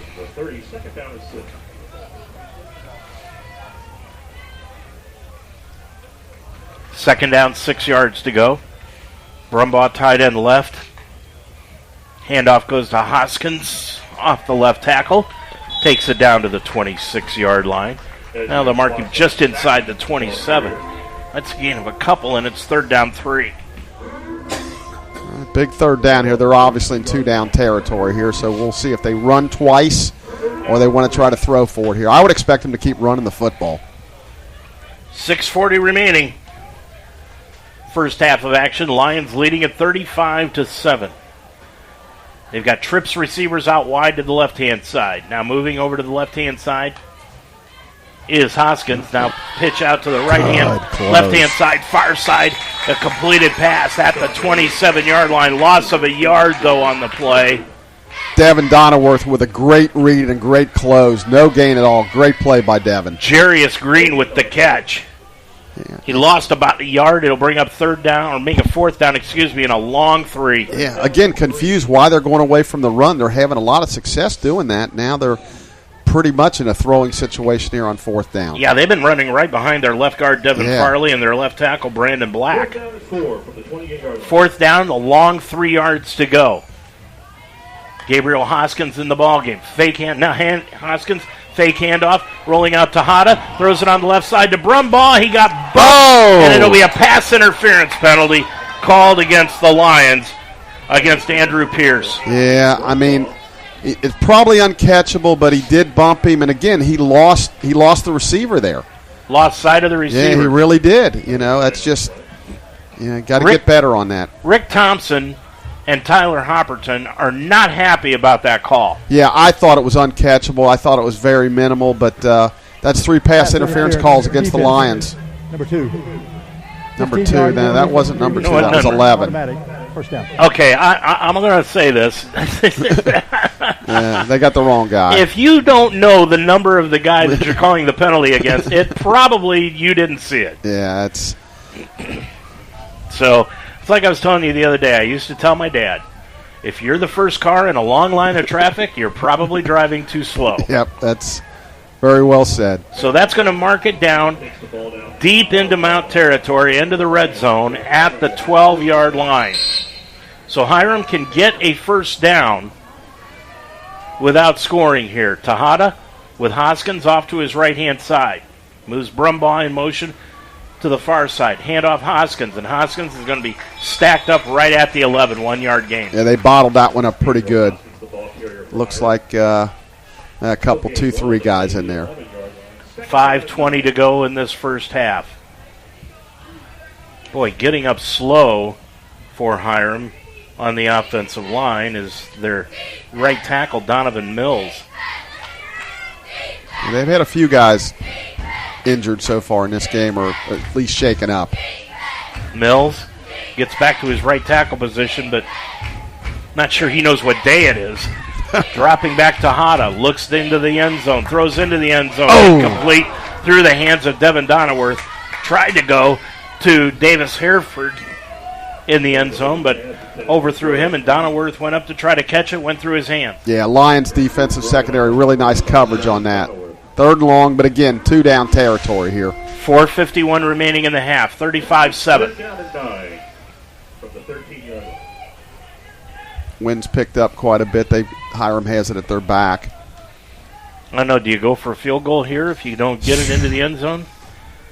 Hoskins moves in motion to the left-hand side. Brumbaugh now moves in motion to the near side. Hand off Hoskins around the right-hand side. Gets it to the 10. Got a block to the 5. Stumbles forward to the 3. Maybe the 2. He's going to be close to the first down. Yeah, they're going to mark him short, but it's 4th and really short. Nice run there. Got around the corner, got around the edge, and you're right. They've been running the ball extremely well here in this second quarter. Yeah. They're going to keep him in the ball game. That's Hoskins, who's doing a nice job. Hoskins, 33 yards, make it 40 yards on the ground now. 4th down, about a half a yard. Tejada's going to keep it himself. Dives inside the left tackle. Yeah, He's got it down to the 2-yard line. First down and goal, the Hiram Terriers, with 4:06 left to go in the half. Andrew Pierce is saying... Yeah, he made that. They didn't make it, but... Yeah. No, he got it. Wishful thinking, I think, on Andrew's part. Andrew Pierce was one of the main foils for the Avengers in one of the Captain America movies. He was played by Robert Redford. Oh, okay. Just a little trivia question for you there. I just remember the cartoon when I was younger, the Captain America cartoon that was shown back in the 60s and 70s. Tejada, empty backfield, shotgun formation. Moves a man in motion. He's going to pitch it out around the right side to Hereford. He's going to go in for the score. The Hereford Lions takes it in from the 2-yard line. Rick Thompson, they are irate. They thought there was a holding call that was missed, and they are really upset. And that was, if you're looking at it, That would have been against Brock Harris. Yeah, they're upset. And when we're getting these cheap pass interference calls, you guys can't call an obvious holding. But so they cut it to potentially 21 here. 35-13, 3:41 left to go. Chris Miller in to attempt the extra point. Lions have Tristan Mulholland 2 timeouts left. the hold. Miller is going to attempt the extra point, puts it up, and it is good. 3:38 left to go in this first half. Your score, it's now the Lions 35, Hiram 14 on UltimateSportsTalk.com. Psalm 27 verse 17 says, "As iron sharpens iron, so one person sharpens another." And that's the business model of Iron Sharpens Iron on 5229 Montgomery Road in Cincinnati. Strength, core, and cardio, the 3 principles that make yourself better mentally and physically. Train with passion and purpose. Be challenged and get your mental game strong. We will empower you to put up the good fight and thrive. Ready for the best gym experience of your life? Call Iron Sharpens Iron today or stop in at 5229 Montgomery Road in Cincinnati. For more than a century, Mount St. Joseph University has prepared nursing leaders who serve their patients with the heart of a lion. Whether entering the nursing field, changing careers, or expanding your professional skills, innovative simulation labs and a variety of clinical sites prepare you to deliver exceptional patient care. With flexible undergraduate and graduate programs taught by highly credentialed faculty, the Mount will help you climb higher. Begin your ascent at msj.edu/nursing. Well, Hiram with a nice drive takes it downfield, and they cut it to 21, 35-14, 3:38 left to go in the quarter. Real quick, Dave, set 3 went to Wisconsin, Stevens Point 25-19. The Mount leads set 4, 16-14. And now we've got the officials going to talk to each other. I'm not sure what. Tyler Hopperton is going out to the back judge to find out what this is all about. Listen in over his left shoulder. Now he'll get notification of what they're discussing. Yeah, I have no idea. Was there a penalty? Looks like we're backing up. Yep, there was. We never got the. Maybe we'll get the call right now. Now that we will.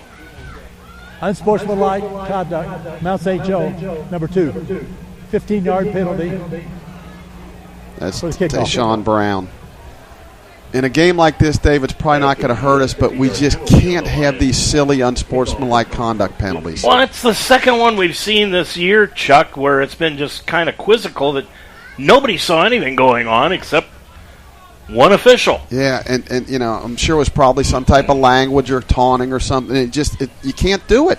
It's going to kill your teams in a close game. It happened last week. We were able to survive with it, but silly pen. This could be some type of onside kick or a pooch punt here or a pooch kick, but it's just silly.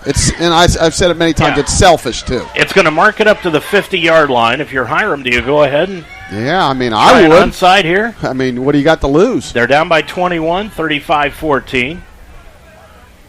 Miller is going to kick it off. Let's see what he decides to do, and he's going to kick it off. Deep and into the end zone and through the end zone for a touchback. Yeah, I mean, if I'm Hiram there, I'm not doing that. I mean, they had a penalty with a chance to maybe try to get the ball back, and they just kicked it through the end zone, which we'll take. We'll take it on the 25. Quick reminder, today's game is brought to you in part by Pure Lawn Organic Lawn Care. Call Chad today, 513-787-3529. Josh Taylor leads the Lions offense out onto the field. He's 15 of 25 passing for 138 yards. 4 touchdowns. That gives him 10 touchdown passes in the first 2 games. Taylor hands it off to Mariano McKenzie. Breaks it off the left-hand side across the 30, out to the 32-yard line. 33-yard line is where they'll spot it after an 8-yard gain. Yeah, I'd like to see us take the whole clock down, score, and then get the ball to start the second half. We don't want to give it back to them. Hurry up by the Lions. Handoff again, McKenzie right up the middle across the 35, out to the 37. Another gain of 4 and a first down for the Lions.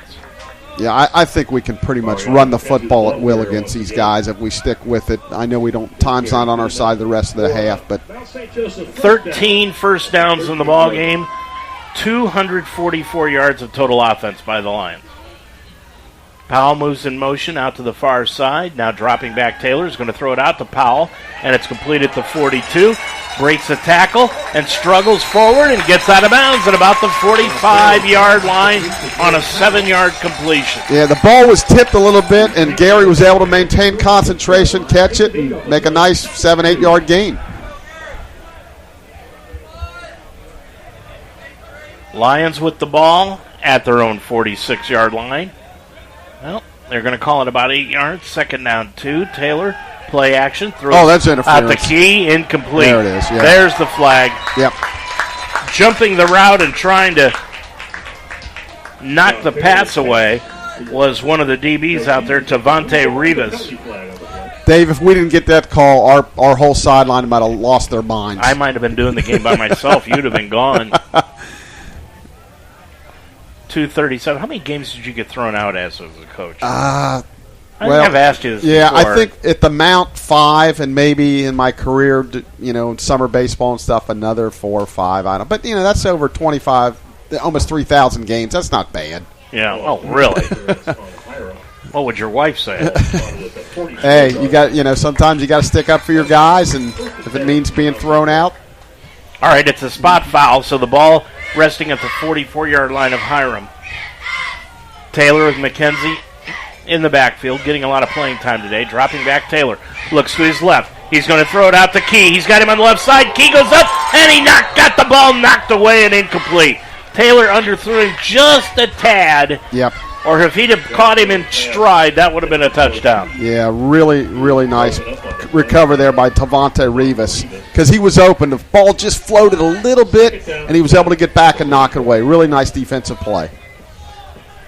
Well, the Lions lost a receiver this week, and they've gained one, I think, in Joe Key. Boy, I would agree. One man, the old one door closes, the other opens. 2nd down, 10 yards to go for the Lions from the 44.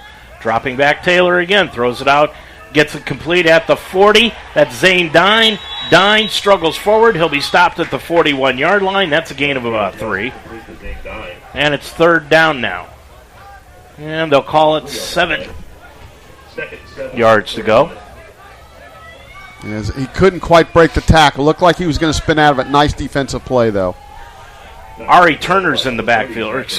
Ari Turner's in the backfield now for the Lions. Receivers out wide, dropping straight back. Taylor throws over the middle. He's got a man complete, and that's complete to Beecham at the 20, 20, 15, 10, 5. Touchdown, Lions! 41 yards on the touchdown completion to Cornell Beecham, and the Lions now lead it 41-14. Yeah, really good protection by the offensive line there. Josh throws a strike down the middle, and Cornell does the rest.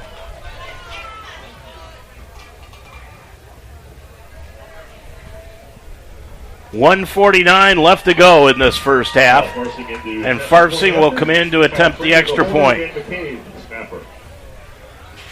Lions lead at 41-14. Good snap, kick up, and the kick is good. 1:49 left to go in the first half. Your score, it's now the Mount 42, Hiram 14 on UltimateSportsTalk.com. All right, pay attention. Welcome to Fandom 101. We'll cover the tools of the trade from foam fingers in the wave to the super secret wave. How's that for a course description? Lesson 1, your game starts long before the opening whistle, so arrive prepared. 2, if something piques your interest, raise your hand. And 3, work in groups. NCAA championships. Attendance is encouraged. Passion is mandatory. Get your seats today at ncaa.com/tickets. Class dismissed. We're back at Skyline to see what it is that makes people feel so good. Why do you like coming to Skyline? The staff is nice, everybody's smiling, and makes me feel good. If I order the cheese conies, the chili gets into the bread, the bun itself. They're heaven. I like to sit there and watch them make it. It's always hot, fresh, served quick. You know it's always going to be perfect. You know it's always going to taste great. Everyone's inviting. They sit you down with crackers, and you just feel like you're meant to be here. Feeling good. It's Skyline time. Skyline Chili, 5137 Delhi Pike. Lions lead it now 42-14. Dave, it's nice to have Charlie Rubisky back ringing that victory bell down there. Charlie retired in June. He won't mind me saying he's 81 years old, and he's excited to be back working some of these events, and we love to see him at all these sporting events. He is always the first person to greet me when I get here for a football game or a basketball game. Wonderful human being. Absolutely. Minute 49 to go. Lions will kick it off. It'll be taken in by Nation at the 10.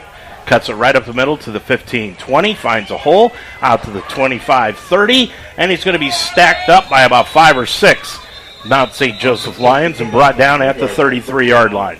It'll be interesting to see how Hiram plays this. I would assume with the minute 39, down 20, you can't sit on it. You're going to try to score because they know the Lions get the ball coming out the second half. But I would expect them to be aggressive. They have the wind. Taylor, 18 of 29 passing, 190 yards. 5 touchdown passes on the afternoon. He had 6 last week. Lions have 120 yards in rushing offense today. Hiram with the football. Tejada, the quarterback, lines up out of the pistol. And it is Hoskins in the backfield with him. Just to his right. Tejada's going to roll out to the right. Throws it out into the flat, complete to Hereford at the 35-yard line. Spins out to the 37. And he's brought down by Anthony Wright, the linebacker. Gain of 6. Yeah, he rolls to the right. He's going to throw to the right in that little out pattern. We jumped it once for a pick 6. Tejada, who was 5 of 13 a week ago, drops straight back, looks out into the flat, and it is complete at the 41-yard line, going to his knees and making that catch is Jarius Green. You know, Hiram's got a couple of nice receivers in Green and Hereford and a couple of nice running backs. They do. Again, we mentioned they got some nice skill players. Dropping back and throwing out to the right. That's complete to Green. Green at the 40-yard line, but he stepped out of bounds, making the catch back to the 47-yard line. Tell you, Dave, we had good coverage there. He just stuck it in a really small window. Nice throw and catch. 52.4 seconds left to go in the half. Hiram trying to draw closer.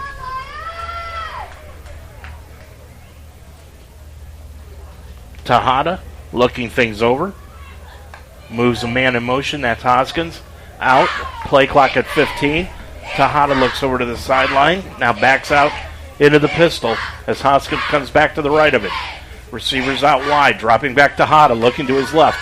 Now looks upfield. He's got a man upfield into the 13-yard line and caught right at the 13-yard line by Tristan Mollahan. Yeah, Devin Donaworth slipped and fell down on that, which enabled him to make the catch. He was actually in position to potentially intercept that. Hiram has 2 timeouts left, but they'll disdain taking one here in this position. Now the clock starts. 47 seconds to go. Tejada hands it off to Hoskins. Right up the middle, runs right into his center at the 10-yard line. Derek Hurst. And bounced back, and now Hiram's going to use one of those 2 remaining timeouts. They're going to put them right at the 11-yard line. Timeout by Hiram. 38.4 seconds left to go in the first half. So Hiram's showing a little bit of signs of offense here in the first half. After the first couple 3-and-outs, they've moved the ball and did some good things. This is just the 4th meeting between these 2 ball clubs. They will play again next year. Lions hold a narrow 2-1 lead in the all-time series. Last time they played was back in 2002. The Lions with a 51-0 victory. Yeah, I don't know how it ended up being 3 games instead of 4. I was here. I just don't remember exactly how that fell out, But yeah, next year we'll go up there. Well, I've told you about the athletic director at Hiram back when, and that probably, if you go back and you look at things and were a mouse inside the office, you would figure out why that happened. Well, maybe after 51-0, they said, no mas, can we get out of this deal or something? I'll tell you, after a while, you would swear that AD that they had back then, Chuck, didn't even know they got beat 51-0. Well, I can tell you, we used to play them on our spring trip in baseball, and they were always very, very competitive in baseball. They had some good teams. The baseball coach's name was Gent. And somehow that sticks in my memory. That could be right. You're really testing my memory here. But, yeah, I think you may be right. And, I think we played them 2 years in a row, doubleheaders. I think we won doubleheader and split another year. But they're always good competitive games. If our producer, Greg Mitchell, is actually listening, he would know. Because he was also, I believe, the DB's coach for the football team back then. 39.8 seconds to go in the first half. At halftime, Dan Horde, Charles Davis Jr. looking over the Cincinnati-Cleveland game tomorrow. Chuck says Cleveland will win. I say Cincinnati, which means that Cleveland will probably win. 42-14 your score. We'll also go over some scores at halftime. Tejada now moves Hoskins from the right to his left. Handoff, fake handoff. Tejada looks into the end zone. He's got a man there, but it's knocked away by Donaworth, incomplete.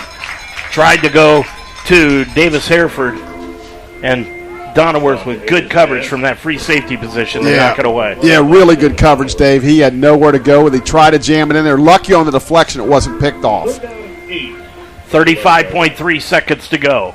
42-14. Lions with the lead as we're heading into halftime, but Hiram trying to get on the scoreboard. Third down, and call it 8 yards to go from the 11. Hereford will move in motion, now reverses his field and comes back to the near side. Tejada looking into the end zone. He's going to throw it to Hereford and overthrow him and out of bounds. Now they got a decision here. Do you try to get 3 or do you just say, hey, we're down 28, 3's not going to help us? And it looks like they're going to go for it. I told you I would get an answer. His name was Genter. Okay, very good. Yeah, I thank you to Greg Mitchell sitting at home listening in. 30.6. 42-14. Hoskins to the left of Tejada. Fourth down, 9 yards to go. Tejada looks into the end zone. It's going to be intercepted by Purse. They're going to bring it back the other way to the 30, to the 35, out to the 37-yard line. That's intercepted by Jonas Smith.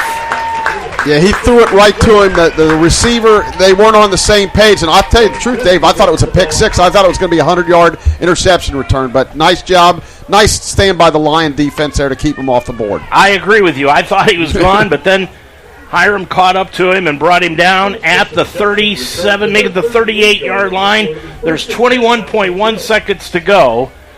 The Mount has got 2 timeouts left, but I would think the Lions are just going to take a knee here, and they will. And, Dave, I can't believe what I see, but we're under center. To go into the victory formation, and I love it. Taylor will take the snap from center and take a knee, and that will do it here in the first half. Chuck, Lions lead at 42-14. They have done what they needed to do in this ball game so far. Yeah, offensively they've been really good. Hiram did stop them down here the last drive. But and then defensively, we've been pretty solid. A couple big plays, but some nice plays by the defense. A pick six, another interception there to stop them. So far, so good. So the Lions lead at 42-14 here at the half. I'm Dave Mitchell with Chuck Murray. When we come back, the Lions and Hiram will get it on for the second half of action on UltimateSportsTalk.com. What do you wish for? A nice life? Nice things? Or do you wish for something more? A sense of purpose? Do you wish to discover a cure? To write code that cracks an unsolvable question? To further our exploration into space? Or to invent something that changes everything right here on Earth? Well, if that's your wish, make yourself ready. Because when you look back, you'll see that you didn't just make wishes. You realized them.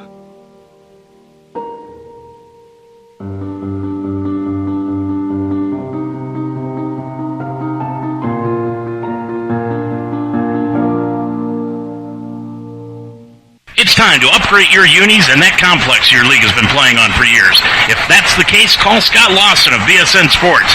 BSN Sports manufactures their own supplies, from PE equipment, soccer and lacrosse goals, and they have champion barbells for all your weight room needs. Also a porta pit, hurdles, high jump and pole vault pits, and more for your track and field needs. The BSN Victory line of uniforms and apparel is a great quality for great prices. For all your needs, contact BSN Sports. Scott Lawson, 513-702-5646. Where are you headed? Where would you like to go? New heights, right? That's why you're going to college in the first place. At Mount St. Joseph University, we integrate academic excellence, real-world experience, and individual attention so that you can go further than you ever thought possible. In fact, over 96% of our graduates over the past 3 years were employed or pursuing graduate studies within 6 months of graduation. Are you ready to climb higher? Begin your ascent at msj.edu. The great Charles Davis will be in the booth with Ian Eagle in Week 1 at Cleveland. And Charles, let's start with the Bengals leader, Joe Burrow. He was back at practice 12 days before the season opener. In your opinion, is that enough time for Joe to be fully ready for that game? Dan, you remember last year we were going through something similar with a different type of ailment, all right? And that ailment, I felt like, set him back a little bit more. Even though it's legs, it's feet, it's all this, it doesn't feel the same because that torque of throwing when you have the appendectomy and everything else that goes along with it, and then you can't do anything at all. See, I think with the leg, I'm not a doctor, won't play one on TV, but I think that overall he was able to get a lot of workouts in. I think he's been moving around more than people think. Nolan, say hello to everyone. Okay, but bottom line is, I just think that everything's going to be okay. He went through it last year, Dan, didn't feel quite himself, didn't play to his normal level in the opener against Pittsburgh. It's nothing like experience, is there? Having gone through it before, knowing what to expect, I expect to see much more of the Joe Burrow we're used to seeing come the opener at Cleveland. This is one of the great dog cameos in a Zoom of all time. That's a handsome dog, by the way. You've done a lot of Joe Burrow games at this point. What do you admire and respect about him going into year 4? Dan, he's the same guy every time I meet him. I'm not quite sure what your assessment would be because you're around him even more than we are. But what I like about him is he's very true to being Joe Burrow. And when you meet people, sometimes there's one persona versus another after a win, after a loss. Sometimes it's depending on the time of year. Sometimes it's depending on how they're playing. I could not tell you what his stats were the previous week. I couldn't tell you if they won or lost the previous week. I can't tell you anything based on each meeting with Joe Burrow. And I'm pretty sure Ian Eagle and Evan Washburn would back me up on this. You walk into the room, or he walks in if you're already there for your meeting. He says hello. He's very polite. He greets everyone that is in the room, not just, the announcers. If the producer's in the room, the director's in the room, if someone else happens to be there, he greets them with a hello. He sits down, and tell me if this is your experience. Hello, hello, hello, hello. He sits down, and that's it. Our look is go. Yeah. And, a lot of chit-chat, not his thing. But he's not rude. But if you're going to waste his time with chit-chat, he's not going to be there that long. It's going to be ask your questions, let's go. And again, not rude, but very to the point. Here we go, off we go. And then he's back to the business of trying to win games for Cincinnati. And that is my experience as well. You described it very well. We're chatting with Charles Davis. The Bengals have the big three back at wide receiver, Chase, Higgins, and Boyd. They've got Joe Mixon back at running back. They do have a newcomer in the mix, though, in tight end Irv Smith Jr. What do you think of Irv, and how important is the tight end in the Bengals offense? Well, they've worked around the tight end to an extent for time. C.J. Uzomah had a big year and parlayed that into a free agent contract with the Jets. My experience with the Bengals and from what I think about how they want to run offense, if the tight end is there and available, they're going to utilize it. I thought the second half of last year, Hayden Hurst got utilized more as he got more comfortable and became that guy. Remember, that's why Hayden Hurst was drafted in the first round in the first place by Baltimore, to catch passes and be that guy. If they can get the Irv Smith Jr. that came out of Alabama, that explosive youngster that we saw make plays, if they're getting him in Cincinnati, he has no worry about being utilized. Joe Burrow knows how to spread the ball around, and you want to go cover the other three? That's cool. I got another guy I can move the ball to. It's just a matter of if Irv Smith stays healthy and if he's the guy that we saw coming out of college, because he just didn't stay healthy in Minnesota. Last year, the Bengals went into the season with 4 new starting offensive linemen. This year, it's only 1, and he's a 4-time Pro Bowler, Orlando Brown Jr. Is this the year that the Bengals offensive line becomes known as a strength? I think so. because I think that they've taken care of all they needed to prior to this last move you just described. Now, the kicker to the move is Orlando Brown Jr. coming in at left tackle, and Jonah Williams said, hold on a second, that's my spot. And, of course, there's a little bit of a, how do we say it, kerfluffle in the beginning. And you remember Jonah Williams, hurt feelings, wanted to stay at left tackle. There's a pride factor in that. That's where he's played his entire career. Very few times I think Dan do I actually get one right. But when it first happened and Jonah said, well, I want to be traded, get me out of here, I never bought into it. I never once did. I just said, he's got hurt feelings. I get it. He wants to stay where he is. But I think he's going to look around and realize just moving to right tackle, even though it's tough, playing on this team and this offense with this group with a chance to go to the Super Bowl, I think over time it will dissipate, and it has. And that's been a good thing for them. Let's turn to defense with Charles Davis. You played safety in the SEC at Tennessee. How big of a deal is the loss of Jesse Bates and Von Bell, particularly early in the season? It's a big loss. I don't think we can downplay it. And you're right about particularly early, because once it's for real and everything starts to move really fast, that one adjustment that's not made in the back end of the secondary that Jesse Bates or Von Bell would have made with the rest of the secondary all of a sudden turns into a big play because someone runs free. That tackling that Von Bell provided in the middle of that defense or coming up off the edge when he dropped down. The ball hawking that Jesse Bates provided as being a center field type of a free safety back there in full experience. It's a big deal early. Now, do they have people athletically that can replace them? Certainly. But it's also the leadership aspect, the tone Von Bell set the moment he got to Cincinnati, where everybody's ended up buying in pretty quickly. All those things have to be replaced as well. And Lou Anarumo is the defensive mastermind. He needs these guys on point. He may have to be a little more vanilla early just to make sure they have their feet under him before he starts doing the normal Lou Anarumo things, which confound a lot of opposing offenses. The illusions, as we say, with Lou Anarumo. Charles, a lot of us thought he'd be gone, thought he would get a head coaching job this offseason. Did you think that was going to happen? And what is it about Lou that makes him one of the best defensive coordinators in the league? One, I thought it should have happened. Okay, and it should have happened a couple of years ago. But every time he doesn't get one of these jobs, short of him saying, that's not the job for me, I'm wondering what's going on with those organizations. And I know this seems really strong to say, but I wonder about hiring around the league. And I would sit with anyone and happily have them educate me on what they're looking for in a head coach. Are you looking, listen, we went oh, wow, he calls really good ball plays with Cliff Kingsbury in Arizona.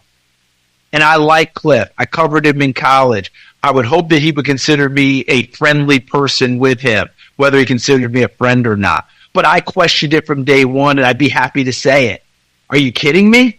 This is why we're hiring him? That makes no sense to me. I want to know that you're hiring someone who can command the room, command the respect of the ball club, follow what you're trying to get done, and be there to handle all the adult decisions that have to be made. If that's not Lou Anarumo, I don't know who else that is. As soon as he walks in the room, the respect is there. The guys want to play for him. That's amazing. So the season begins in Cleveland against the Browns. The Browns went 7-10 last year, but they didn't have Deshaun Watson for the first 11 games of the season. What are your expectations for the Browns quarterback now that he's had a normal training camp and gets to start from week 1? My expectations are exactly what the Browns are and what the Browns actually expect. 2020 Deshaun Watson. That's what they have to have because that's who they signed. That's who they brought in. That's who they said, okay, $236 million guaranteed. That's the guy we're getting. He's had a offseason now. He's had OTAs, mini camps, summer training. He's spending that time. The receivers are spending time with him. I think now it's a reasonable expectation to think that we start to see more of the 2020 Deshaun Watson, especially with that offensive line, because that's a good offensive line. And I think now this is a roster that for once we're looking at Cleveland and probably more, what would we say, twice in the last 3 years, that we think, better be careful with these Browns. This is a good ball club. When people are picking Pittsburgh to finish behind them, that tells you the respect they're starting to engender there. Plus, it feels like there's an urgency in Cleveland that they've got to get back to the playoffs, which they did during the COVID year of 2020. Charles, Bengals fans love it when you and Ian call Cincinnati games. We look forward to seeing you in Cleveland and hopefully many times throughout the course of this season. Thanks for your time. Thank you so much for having me. Thanks for the patience with Nolan and the background noise with the other pups that we've got as well. But really appreciate it. Can't wait to see you in Cleveland, Dan. You take care of yourself and travel safely. Okay, so Sarah, I'm dropping you off at Emily's? Yep. And Josh, you're going to? Soccer, Dad. Soccer practice. Right. Oh, by the way, I just wanted to let you know when I pick you both up, I'll be wearing my short shorts. What? No! Yep, and my dorky dad hat, and I'm going to do my dad dance for all your friends. They'll love it! Seriously? Why? Because I like my short shorts. Of course, I could be talked out of it if you guys would just buckle up your seatbelts without giving me a hard time. It's important to get your kids to buckle up for safety, no matter what it takes. And sometimes, all it takes is your parental powers of persuasion. Okay, we're buckling up. See, all buckled. Good choice. I'll just have to do my dad dance at dinner time. What? No! Do what you have to make sure your kids are wearing their seatbelts, even on short drives. Never give up until they buckle up. A message from the National Highway Traffic Safety Administration and the Ad Council. Visit safercar.gov/kidsbuckleup for more information. We're back at Skyline to see what it is that makes people feel so good. Why do you like coming to Skyline? The staff is nice, everybody's smiling, and makes me feel good. If I order the cheese conies, the chili gets into the bread, the bun itself. They're heaven. I like to sit there and watch them make it. It's always hot, fresh, served quick. You know it's always going to be perfect. You know it's always going to taste great. Everyone's inviting. They sit you down with crackers, and you just feel like you're meant to be here. Feeling good. It's Skyline time. Skyline Chili, 5137 Delhi Pike. Dave Mitchell and Chuck Murray right back here at Schuler Field, where the Lions lead it at the half, 42-14 over the Hiram Terriers. And to sit down and go through all of the scoring in this ball game would take us probably more time than we've got through the rest of the first half. Let's just say that the Lions led it 21-7 at the end of one period of play, and then they outscored Hiram 21-7 in the second quarter to lead it 42-14 here this afternoon. And let's take a look at the offensive stats here today. And we were going to, but evidently we will not, because the stats will not come up. So we won't be talking about that anytime soon. And of course, we don't have any paper stats to take a look at. But Chuck, I can tell you that Josh Taylor's been outstanding. The Lions have looked things over, and they have looked good throughout this entire first half of play. Yeah, I think it's been a very solid effort by the Lions. We were maybe a little concerned there might be a little bit of a letdown. There certainly wasn't. Defensively, the first 4 or 5 series we were really good, and they hit some plays. A couple pass interference penalties, got their first one, then they hit a long pass that we slipped on in the backfield. But basically, defensively, we've been pretty good. They've hit a couple runs, and offensively, we've been really good. They did stop us on downs late in the second quarter there, but, to put up, 35 and then another 7 defensively, you'll take that, every week. And we have not had to punt the ball yet. We've made all our kicks. So, we've had some nice. Josh got, 5 touchdowns. So, I think they have to be pleased. But, you don't want to let up. You want to keep going and, and get a chance to get a lot of guys in the game, too.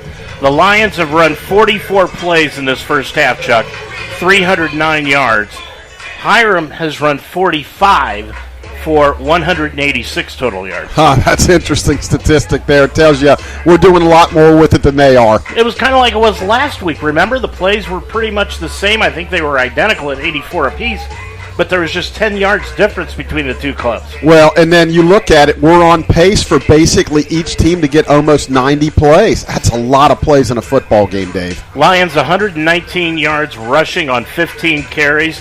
They've caught 18 passes for 190 yards. Hiram, on the other hand, they have run the ball 22 times for 96 yards, and they have caught 10 passes for 90 yards in the first half of action. Yeah, again, they did some nice things at the end, and clearly we can spread it around. You say, well, let's stop Joey Newton. Well, we got Omar Porter. You got all kind of guys. You got all kind of running backs, and whoever touches the ball back there has got a chance to go to the house every time. So, I think they got to be pleased with the way things are going. But, you want to put two good halves together, not just one. Lions have intercepted the ball 3 times.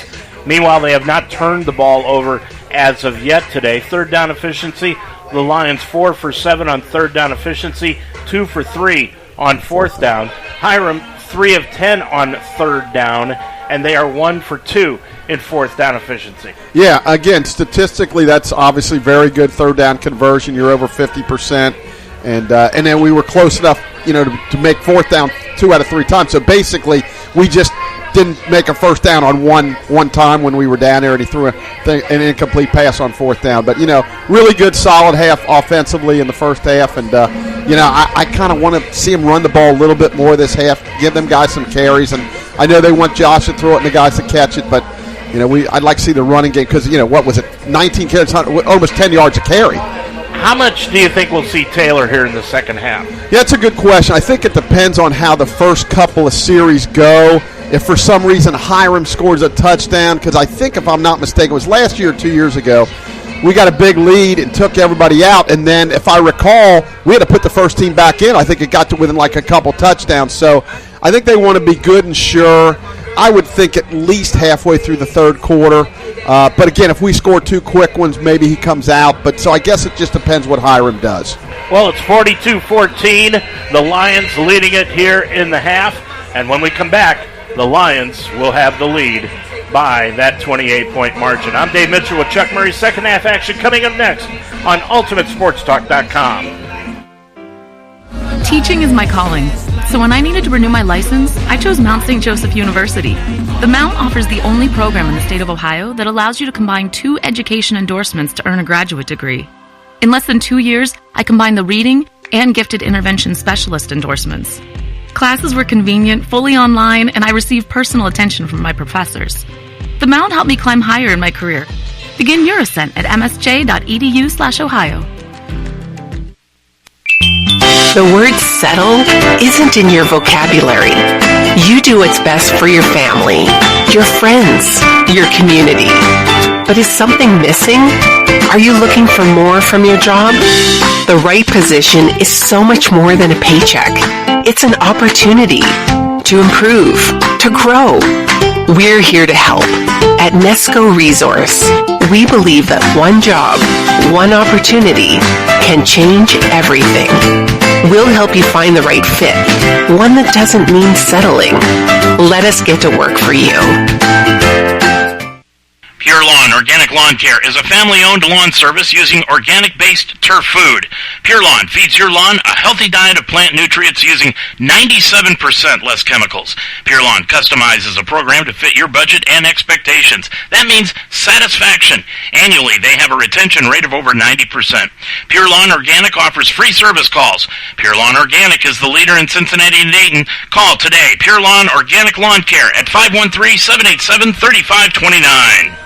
Well, Sean Tejada in the first half of action, the quarterback for Hiram, 10 of 23 passing for so far 90 yards, 3 interceptions in the ball game, and he has found 4 different receivers, 5 times to Hereford, 3 times to Green, and that has been round out the passing department for Hiram, but they're being led by Sackey, who's got 52 yards, and Hoskins 42 yards. So realistically, Chuck, they've got 94 of their basic 95 yards rushing. Yeah, them guys, have hit some holes and had some nice runs. And, the quarterback's made some really good back shoulder throws, but then he's made some really big mistakes, especially on the pick six. We almost had really the play before, and he went back to the same play, and we ran it back for a touchdown. So, really, I don't want to say important, but it'd be nice for us to get on the board again and, maybe get some of these other guys some playing time. Josh Taylor, 18 of 29 passing. He's completed 62% of his passes, no interceptions, 190 yards for 5 touchdowns today.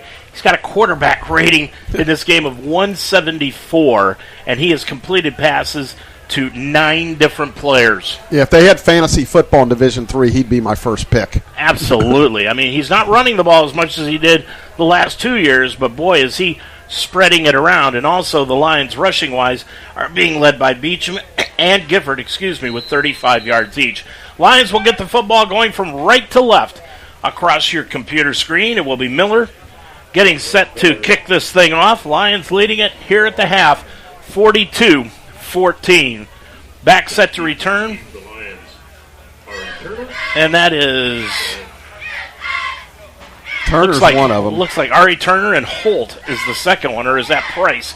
Holt's going to take it in and let it bounce through the end zone, and the Lions will get it on the touchback. Yeah, Hiram chose to take the wind in the third quarter, so he boots it in the end zone. We'll get it on the 25. So as we start the second half of action, let's see who it is. It'll be Josh Taylor starting at quarterback. Taylor's out there. Devin Holt is going to come in at one wide receiver spot. Now he's going to line up in the backfield. But the receivers are totally different. We're going to be playing by the seat of our pants here. Austin Brock wide to the left. Receivers out wide to the right. Powell tight end left, and the handoff goes to Devin Holt across the 30 to the 35.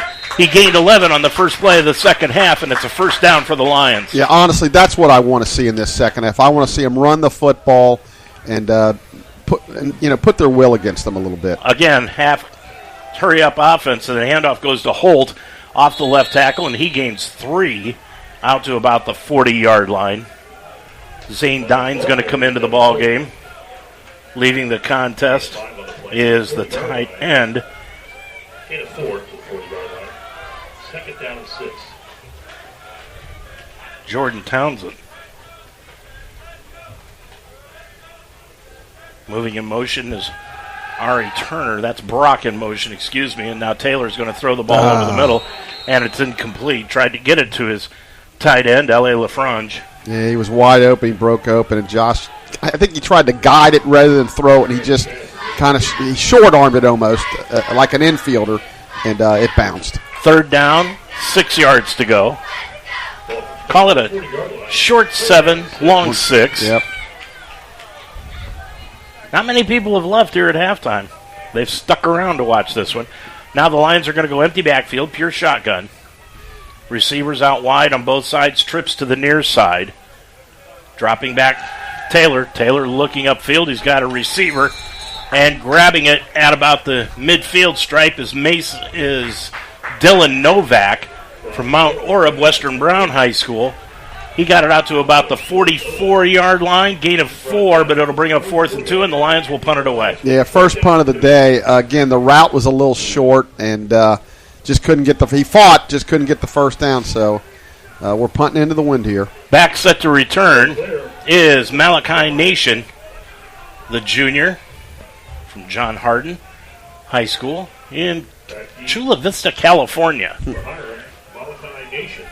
And punting it away for the first time. Nation reached out, bounced the ball up to himself out at the 20, cuts to the left side to the 23, 24, just barely, maybe made it out to the 25-yard line. Yeah, it was kind of a line drive knuckleball kick that he had a little trouble fielding, but he was able to recover and, like you said, get it out to almost the 25. 36-yard punt by Joe Clare, about a 3-yard return. 13:31 left to go in this third quarter. The Lions are leading it handily, 42-14. We're going to give you some scores here coming up at the next opportunity. Hiram's going to stay with Sean Tejada at quarterback. Tejada has Gabriel Hoskins to the right of him. Receivers out wide on both sides. Tight end left. Fake handoff. Tejada looks over the middle. He's got a receiver. That's Hereford, complete at the 37-yard line. That's 12 yards on the completion and a first down. Yeah, he's been settling a little bit. He looks a lot better than he did at the beginning of the game, and they've moved the ball a little bit.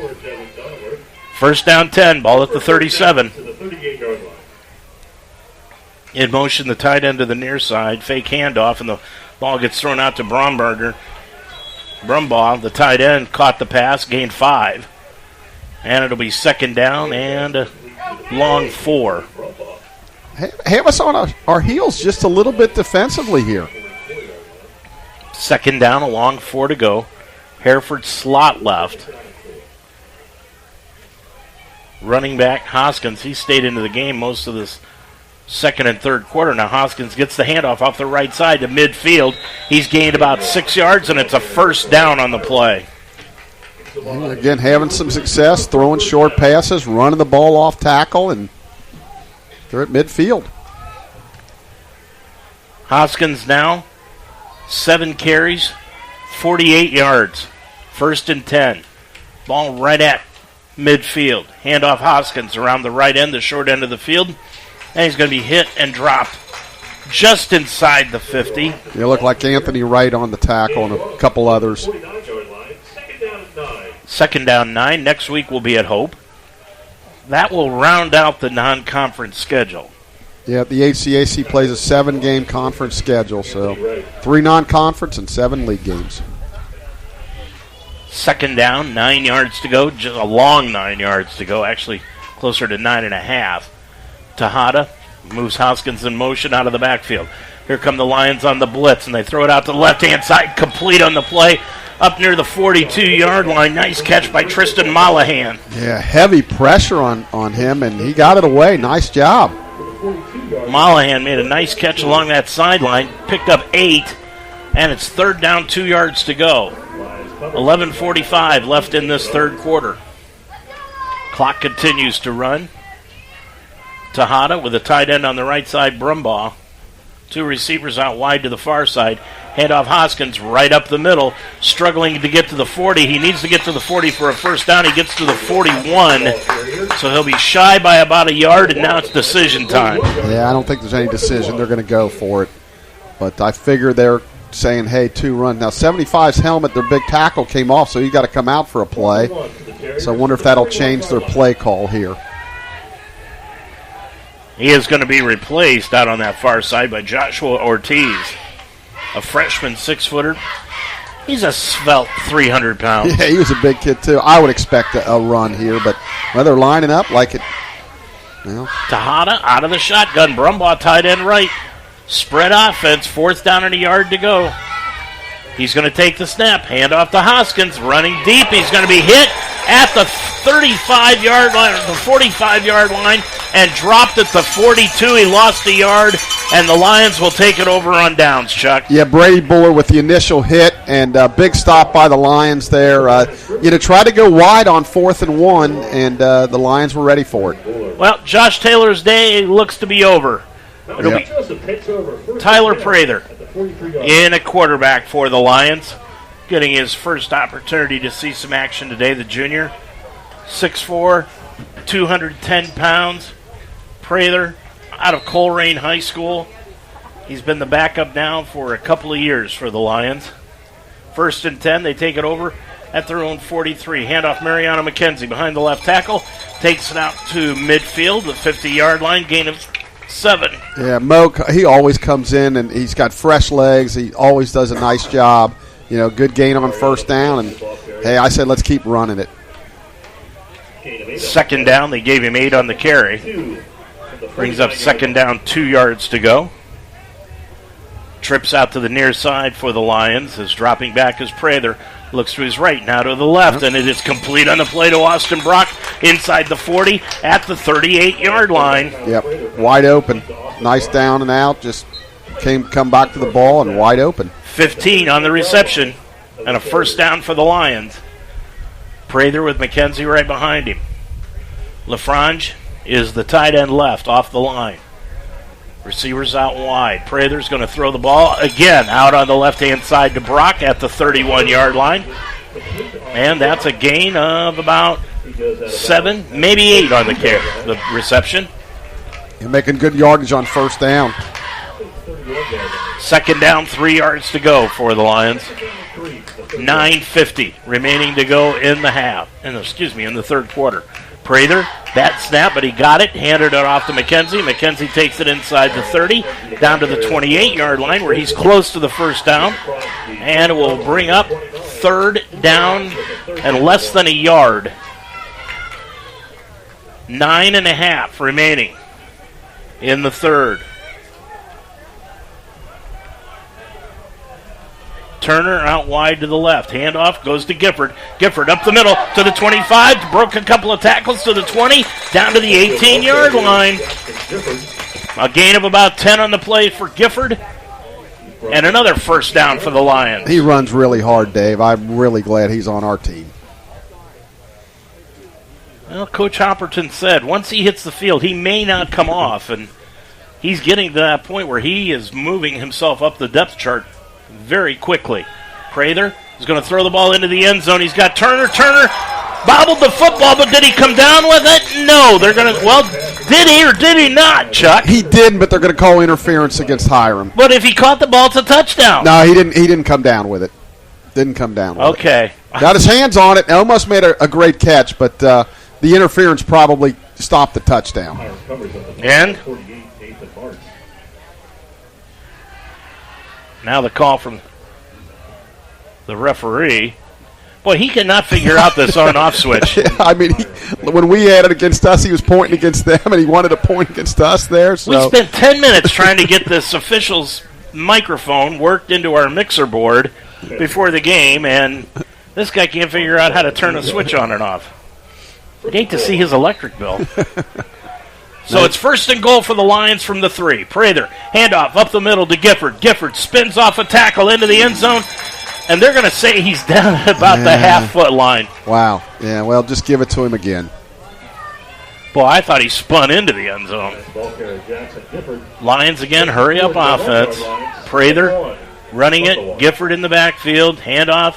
Gifford off the right side. Broke a tackle, and that time he got into the end zone from about a half yard out. And most backs don't break that tackle, but he broke the tackle and spun right into the end zone for a Lion touchdown. Lions now lead at 48-14. And they'll bring in, who has turned out to be Mr. Automatic today, Kyle Farfsing. Yeah, and the one he missed last week was kind of partially deflected, so Kyle's been really consistent so far. Don't want to jinx it. Nope. Good snap. Kick up. Kick is good. 8:32 left to go in the third quarter. Your score from Schuler Field in Cincinnati. It's the Mount 49, Hiram 14 on UltimateSportsTalk.com. Official Investigations and Security Services in Cincinnati is your official provider of investigative, surveillance, and process servicing, uniformed, armed, and unarmed security services, executive protection, and bodyguard services. Official Investigation and Security Services is not only licensed in the tri-state area, but also Georgia, Tennessee, Michigan, West Virginia, and Texas. Not only private investigation services, but also mobile notary public services and more. Call Official Investigation and Security Services in Cincinnati, 844-263-3424. Think better, feel better, be better. At Iron Sharpens Iron, 5229 Montgomery Road in Cincinnati, train with passion and purpose. Be challenged by the 3 core principles: strength, core, and cardio. Make yourself better mentally and physically. Iron Sharpens Iron provides a fun and effective fitness training that you'll love. Try one of their 6 different programs: the Iron Circuit, Early Burn, Thrive, the Good Fight, Trinity, and Super Saturday. Ready for a better gym experience? Get to Iron Sharpens Iron today, 5229 Montgomery Road in Cincinnati. Farsing will kick it off for the Lions. It's a deep end-over-end kick that's going to be taken in by Hiram's Tucker Marmash. He's just going to fair catch it, so they'll get it at the 25. Okay, Dave, in volleyball, we ended up winning that match in 4 sets, so they're getting ready to start against Concordia. Great win for the Lions. College football, Georgia 31, Ball State nothing. Ohio State 28-7. That's in the second quarter. Penn State 35-7. Notre Dame 3-0, still in a delay. Baylor 10-3. Kansas State 10-21. Troy 10, and Colorado jumped Deion Sanders 13-0 over Nebraska. Is he? You almost got to ask the question, is he actually coaching the team, or is he just their chief motivator? I think he's their chief motivator, but he's getting it done. But he's darn good at it. Yep.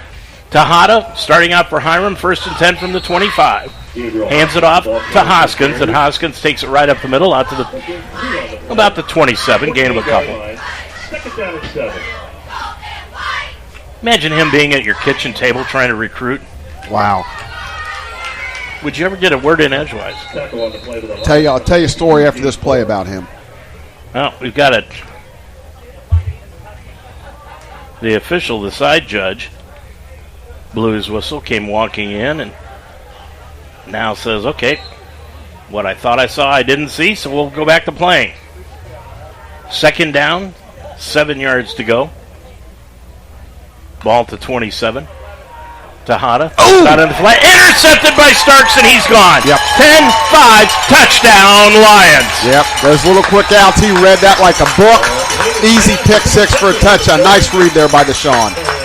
Deshaun Starks with the interception. He's got 2 on the year. Had a pick six last week that they didn't count. They didn't count. Yep. He's preseason All-American, so very nice job there by Deshaun. So the Lions now lead at 55-14. That's good. You got 2 defensive scores. Everybody's getting involved today. Last time these two teams faced each other was back in 2002, and the Lions won that one 51-0. Today, it's a 41-point advantage. Farsing again, low snap. Prather got it down, and Fars no good, missed that one. So there's 7:36 remaining to go in this third quarter. Your score? It's the Mount 55, Hiram 14 on UltimateSportsTalk.com. Repairing a sewer line in your front yard can be costly and unsightly. Say goodbye to excavations and unsightly nuances in your front yard by calling Neiman Plumbing for all your sewer repair needs. Neiman Plumbing can repair your sewer line by using their trenchless, no-dig sewer repair. Say goodbye to having to repair your lawn. Neiman's trenchless sewer repair involves installing a liner inside the sewer line to prevent future backups. Call Neiman Plumbing, 513-851-5588 for your trenchless, no-dig sewer estimate, or visit them online, NeimanPlumbing.com. Do you need to break free from chronic dieting or disordered eating? I'm Tanya Fosnat-Jolliffe, a proud MSJ grad and the author of The Mindful Me Journey, a 40-day guided journal toward a healthier relationship with food and exercise. I wrote this journaling program to help people identify their eating behaviors, discover their emotional triggers, and learn how to break free from diet culture for good. If you're ready to break free, visit Amazon today and order your copy of The Mindful Me Journey. Well, the Lions have jumped out here 55-14, Chuck. They've done exactly what they needed to do all day long, and that is just keep their foot on the throttle. Yeah, special teams, offense, defense have all been involved, and it's really good to see. We were kind of hoping / expecting this, but to go out and do it's good. Well, speaking of hoping, we'll be at Hope next week in Holland, Michigan. 1 o'clock with the kickoff next week. We'll be on the air at 12:30. Kickoff by Farsing is a low line drive kick. It's going to be taken in by Marmosh. Marmosh to the 20, 25, cuts to the middle of the field, and he is going to be dropped near the 28-yard line. So that is where Hiram will take over. Lucas Luster with that tackle. To finish my Deion Sanders story real quick, Chris Sexton, who's a personal friend of mine, I coached, he played in the major leagues. He was a teammate of Deion Sanders when he was here with the Reds, and he said Deion off the field is totally different than Deion. He's actually kind of quiet, and he's kind of reserved, and he's like two people, Batman and Bruce Wayne, Deion and Neon. But he said he was a great guy. I would believe it. After being prime time for so long, you need to be quiet. Veg out. 0. Once again. Wonder if the UC people are kicking themselves for not hiring Deion. Florida State. 1st and 10. Ball resting at the 28-yard line. Brumbaugh in motion from tight end. Fake handoff to Hada's going to keep it around the left-hand side, and he's going to be hit right at the 29-yard line and dropped right there. Boy, he took a pop on the play by the Lions. Well, they're going deep onto the... That was Ross Bays. Bays from Golden Gate, Florida. Freshman, 6'4", 220. Yeah, it was a heck of a hit. Well, I don't know how in the world they're saying he got to the 30, Chuck, but they gave him a 2-yard gain on that. Forward progress, Dave. Forward progress. Well, that's not the definition of it. Pass goes out to Brumbaugh, and Brumbaugh takes it across the 30 out to the 33-yard line. I'll tell you, all the Lion defense is swarming to the ball. 3rd down, a long 5. And it's good to see other kids get involved because, they're going to hit the field at some point in their career in meaningful minutes. And this gets them opportunities to be seen on film. No question. Which is, coaches just love to have that opportunity. Fake handoff, but Tejada drops back. Throws it up the left side. He's got Hereford complete at the 45 of the mount, and he's going to be bounced out of bounds at the 39. Boy, nice catch by Hereford. Yeah, we dropped coverage there. Safety got over there a little bit late. 28 yards on that reception, Chuck. Yeah, 3rd and long, and nice throw and catch. Sun has popped behind the clouds here. There wasn't any rain expected. Doesn't look like any rain clouds. Now moving in motion to the left-hand side, Hoskins. Handoff Hoskins. Takes it off the right guard, and he's going to be stopped right at the 38-yard line. Yeah, last 2 or 3 series, they've done a lot better job stopping the run. They've hit us with a couple big pass plays, but we're stopping the run a lot better. 5:42 remaining in the 3rd quarter. Lions up 55-14 to Hiram. They're not giving up. No, they keep playing. That's what you should do. Tejada moves Brumbaugh in motion to the near side. Lions come with the blitz. They throw up the field, and it is incomplete. Tried to get the ball on the play to the outside receiver, Tristan Mollahan, but just came up short on that play. Yeah, as I continue to say, when the quarterback rolls right, he's throwing down the, either an out right or down the sideline right. Very difficult to stop and throw across your body. Unless you're John Elway. And as a Raider fan all those years, boy, that hurt when he would make them crazy plays. Oh, please. I mean, he was... I was a Browns fan during that time. Yeah, you lived through it too. Oh, yeah. 3rd down, 9 yards to go. Ball at the 38-yard line. In Mount territory. Here comes the Mount on the blitz. And they throw it up the left-hand side to Green, and it is incomplete. Yeah, really good coverage there. Andrew Pierce right on him. Yeah, they're going to go for it here, but that was really good coverage. Well, Green went all the way over to the screen on the far side, past the track to get the football. Now he's got to come back on the field. I think I got to let somebody else go after that ball. 4th down, 9 yards to go for Hiram. Ball at the Mount 38. Tejada with Hoskins to his right. Puts Hereford in motion to the near side. Drops straight back. Looks upfield. He's going to throw it to Hereford. He's got him wide open. And Hereford dropped the ball. Had the ball in his mitts and couldn't come down with it.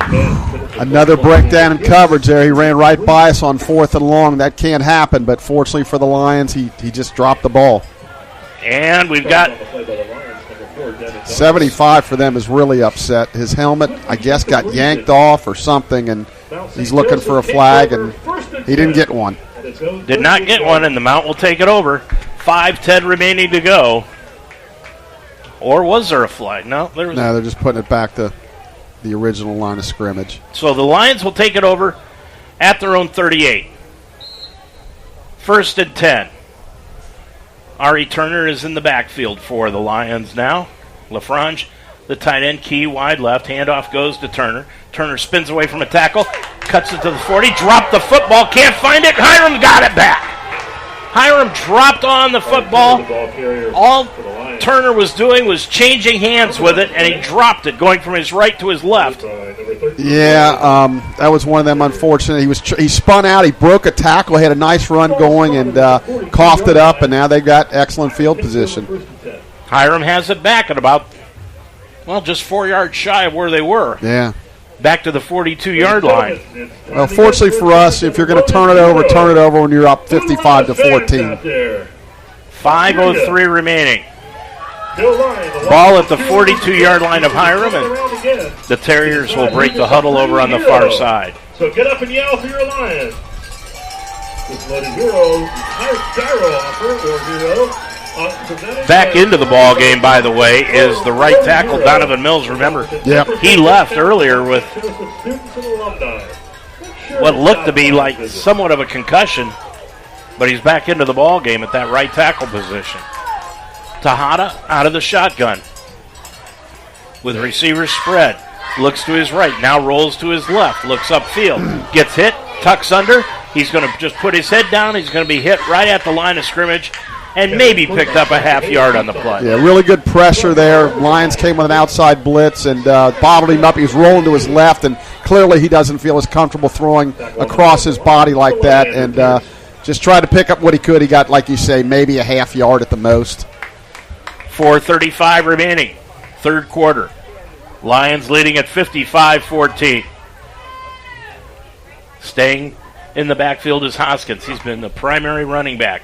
Hand off Hoskins, runs the sweep around the right side, now cuts it behind the right tackle. Up inside the 40, drop down at the 38-yard line, gain of 4. I don't want to date myself, but that looks like the old Green Bay Packer Jim Taylor sweep around the right side. Him or Paul Hornig, it's exactly what it looks like. Leading the ball game is Jason Oprizik. Oprizik from Wabash, freshman. Looks like he sprained his right ankle. And he comes off the field. Third down, 6 yards to go for Hiram. Lions showing blitz. Now they drop back. Dropping back to is Tejada. He's going to throw it. Goes up the stairs to Green, and it was knocked away and incomplete. Green could not come down with it. Green took off his helmet. Now he'll have to leave the field because he took off his helmet. Really good coverage there by Andrew Pierce. One-on-one right down the field. He's right with him, got up and kind of knocked it away. He's having a really good ball game. So we got fourth and about 6. From the 38-yard line.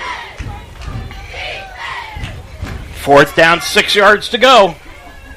3:39 remaining. Tejada looking things over. He'll step back now. Keeps Hoskins in the backfield with him. Trips out to the far side, dropping back. Tejada, he's going to throw it on the fade, and it is incomplete. Boy, hit the hands of Hereford, but couldn't pull it in. He almost stuck it right in there. That was a heck of a throw. I mean, right up against the sideline, really barely, and he almost caught that ball. I'll tell you what, if Hiram keeps their head in it, they're going to pull off an upset in the NCAC this year. Yeah, they're going to score some points, I believe. You're right. They've got some skilled guys. And we talked about from game 1 to game 2 is the most improvement. And for them, from middle the second quarter to now, they've really shown a lot of improvement. They have. Prather's still the quarterback. He drops back, looks to his left. Now he's going to run the ball to the right-hand side. Spins across the 40, out to the 42, maybe the 43-yard line. That'll be a gain of about 5 for Tyler. Yeah, good decision there. His initial receiver was covered. Protection broke down. He got a gain of about 4 or 5 yards, so good decision. So he gained about 4 on the play. Second down. We're going to say 5.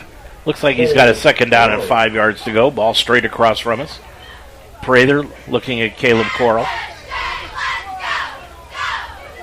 Now they move Holt out of the backfield. Holt that's a lateral. Got the ball knocked away. Looked like it got tipped. It did. As he threw it. Now the officials are going to spot it back where it went out of bounds? I think that's a lateral, yeah. I thought it got tipped. Well, it did, but I think it was still backwards when he threw it. I think it's the right call. I didn't really like that play. It was slow developing, and I don't like the call. Well, okay, I think it was the right call. I think it was tipped. You're right, but I think he threw it backwards. Boy.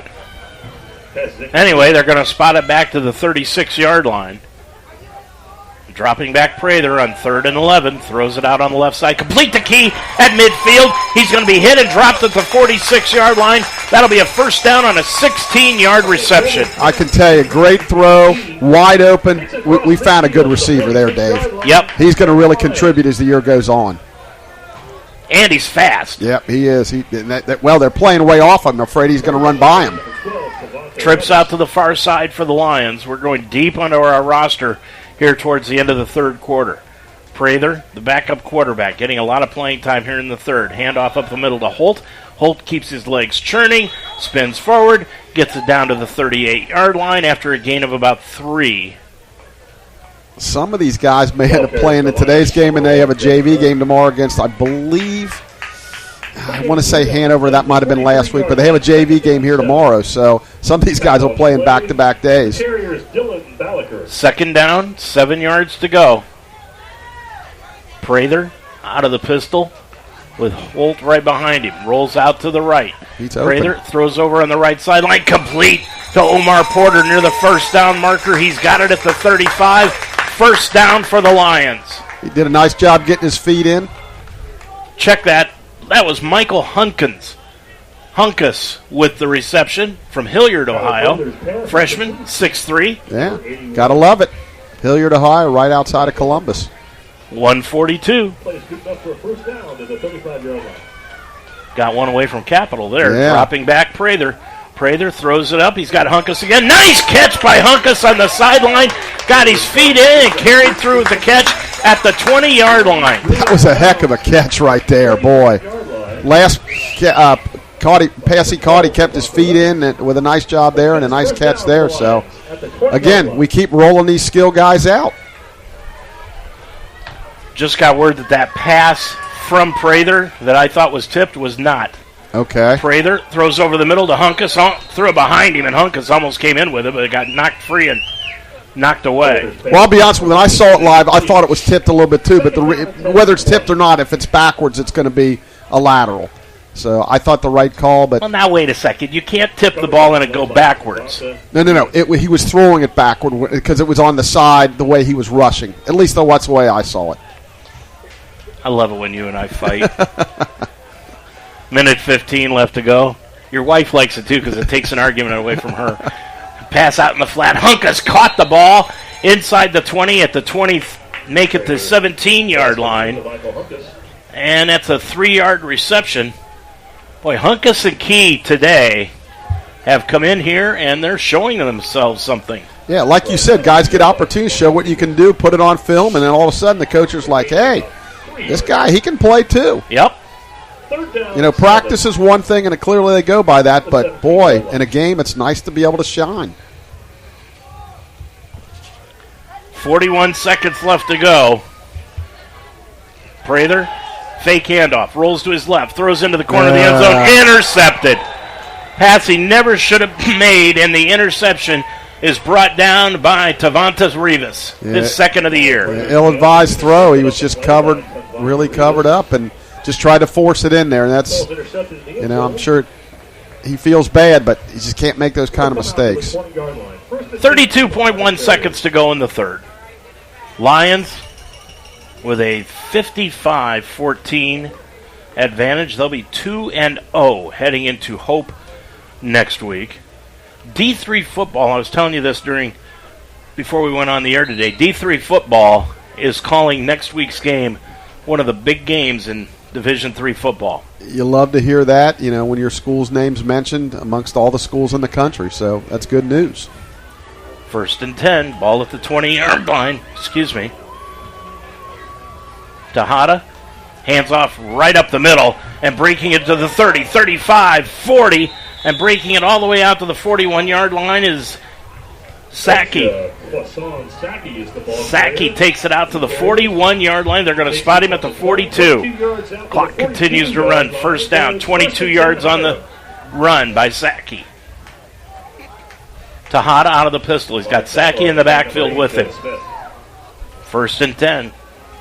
Tejada will run the option to the right side. Pitches it out to Saki. Flag down on the play. Saki gets hit at the 43, Chuck, and he'll be dropped right there. But it's got to be holding, Dave. I don't know what else it could be. Well, it will be a hold against Hiram.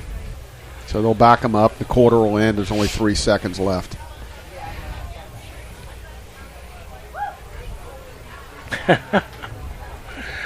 Well, for the life of me, the play is offensive holding. That mic for the official will not work. For whatever reason, too, in the last couple of years, it seems like we always have difficulties with that. And I know they test them and do all those things before the game, but for whatever reason, it just not working. 3.4 seconds to go. Hiram still with the football, and it'll be first down, and call it 20. Yeah, the quarter's over. And that'll end the quarter. So when we come back, Hiram will have the football moving into the wind, 1st and 20 to open the fourth quarter. Your score, the Mount 55, Hiram 14 on UltimateSportsTalk.com. Prepare your lawn organically with safety and peace of mind by calling Pure Lawn Organic Lawn Care in Cincinnati and Dayton. Pure Lawn Organic Lawn Care is a family-owned lawn service creating beautiful and healthy properties. Pure Lawn's treatments are based on natural and organic materials. Cheaper chemical lawn programs weaken the grass and roots. Pure Lawn feeds your lawn a healthy diet of plant nutrients by using 97% less chemicals. Pure Lawn Organic offers free service calls. Pure Lawn Organic Lawn Care is the leader in Cincinnati and Dayton. Call today, 513-787-3529. The George Nikias Agency is a full-service company that offers auto, home, life, and commercial insurance needs. George is an independent insurance agent, which means he can customize your personal insurance needs according to the carrier that best represents you. By having access to many companies, George is able to help your family achieve what many agencies cannot. That's multi-policy, multi-car, paid in full, and over 55 discounts. The George Nikias Agency, serving the community since 1986. Call George today at 513-733-1255. And today's ball game has also been brought to you in part by Neiman Plumbing at 513-851-5588 and the Mount St. Joseph University. A.J. Neiman, who's the president of that company, played minor league baseball, was a quarterback at University of Cincinnati back in the 80s. Do you have friends that didn't play baseball? I mean, maybe one or two. Did you feel alone when everybody left to go play baseball and you didn't? Just kidding you. As we open up the fourth quarter of play, handoff up the middle goes to Sackey, and he's going to be hit behind the line and dropped for a yard loss. Yeah, they really got in there on that one and dropped it, like you said, dropped him for a loss, so we got second and really long. Chuck, you look at this schedule throughout the rest of the year for the Lions. You got Hope, then a week off. Then Manchester comes to town. Then I go to Defiance to do the game, and then we come back home for Anderson. But it's the last four games, 3 of the last 4 are here at home. Yeah, that's dropping back. Tejada throws out into the flat. Nice bubble screen to Hiram, and he breaks free across the 45 into Mount territory across midfield and brought down at the 48-yard line. And the catch and run, great job by Tristan Mollahan. Yeah, it looked like they were going to get him behind the line of scrimmage. Nice block, and boy, he got almost all of it on that. Third down, gain of 19, and it'll still be third down and 2. They're going to put him down right at midfield. Yeah, 4 down territory, I would think. Tejada with Sackey to the left of him. Handoff Sackey up the middle. He's got the first down inside the 50, down to the 47-yard line. Chuck, gain of 3. First down. Yeah, again, we got some backups in, but this is good experience for them. It looks like, Hiram's sticking with their starters, which is their prerogative. Trying to create as much positiveness as they can going into next week. And, like we said, they've done some good things. First and 10, Terriers, ball at the 47 of the Mount.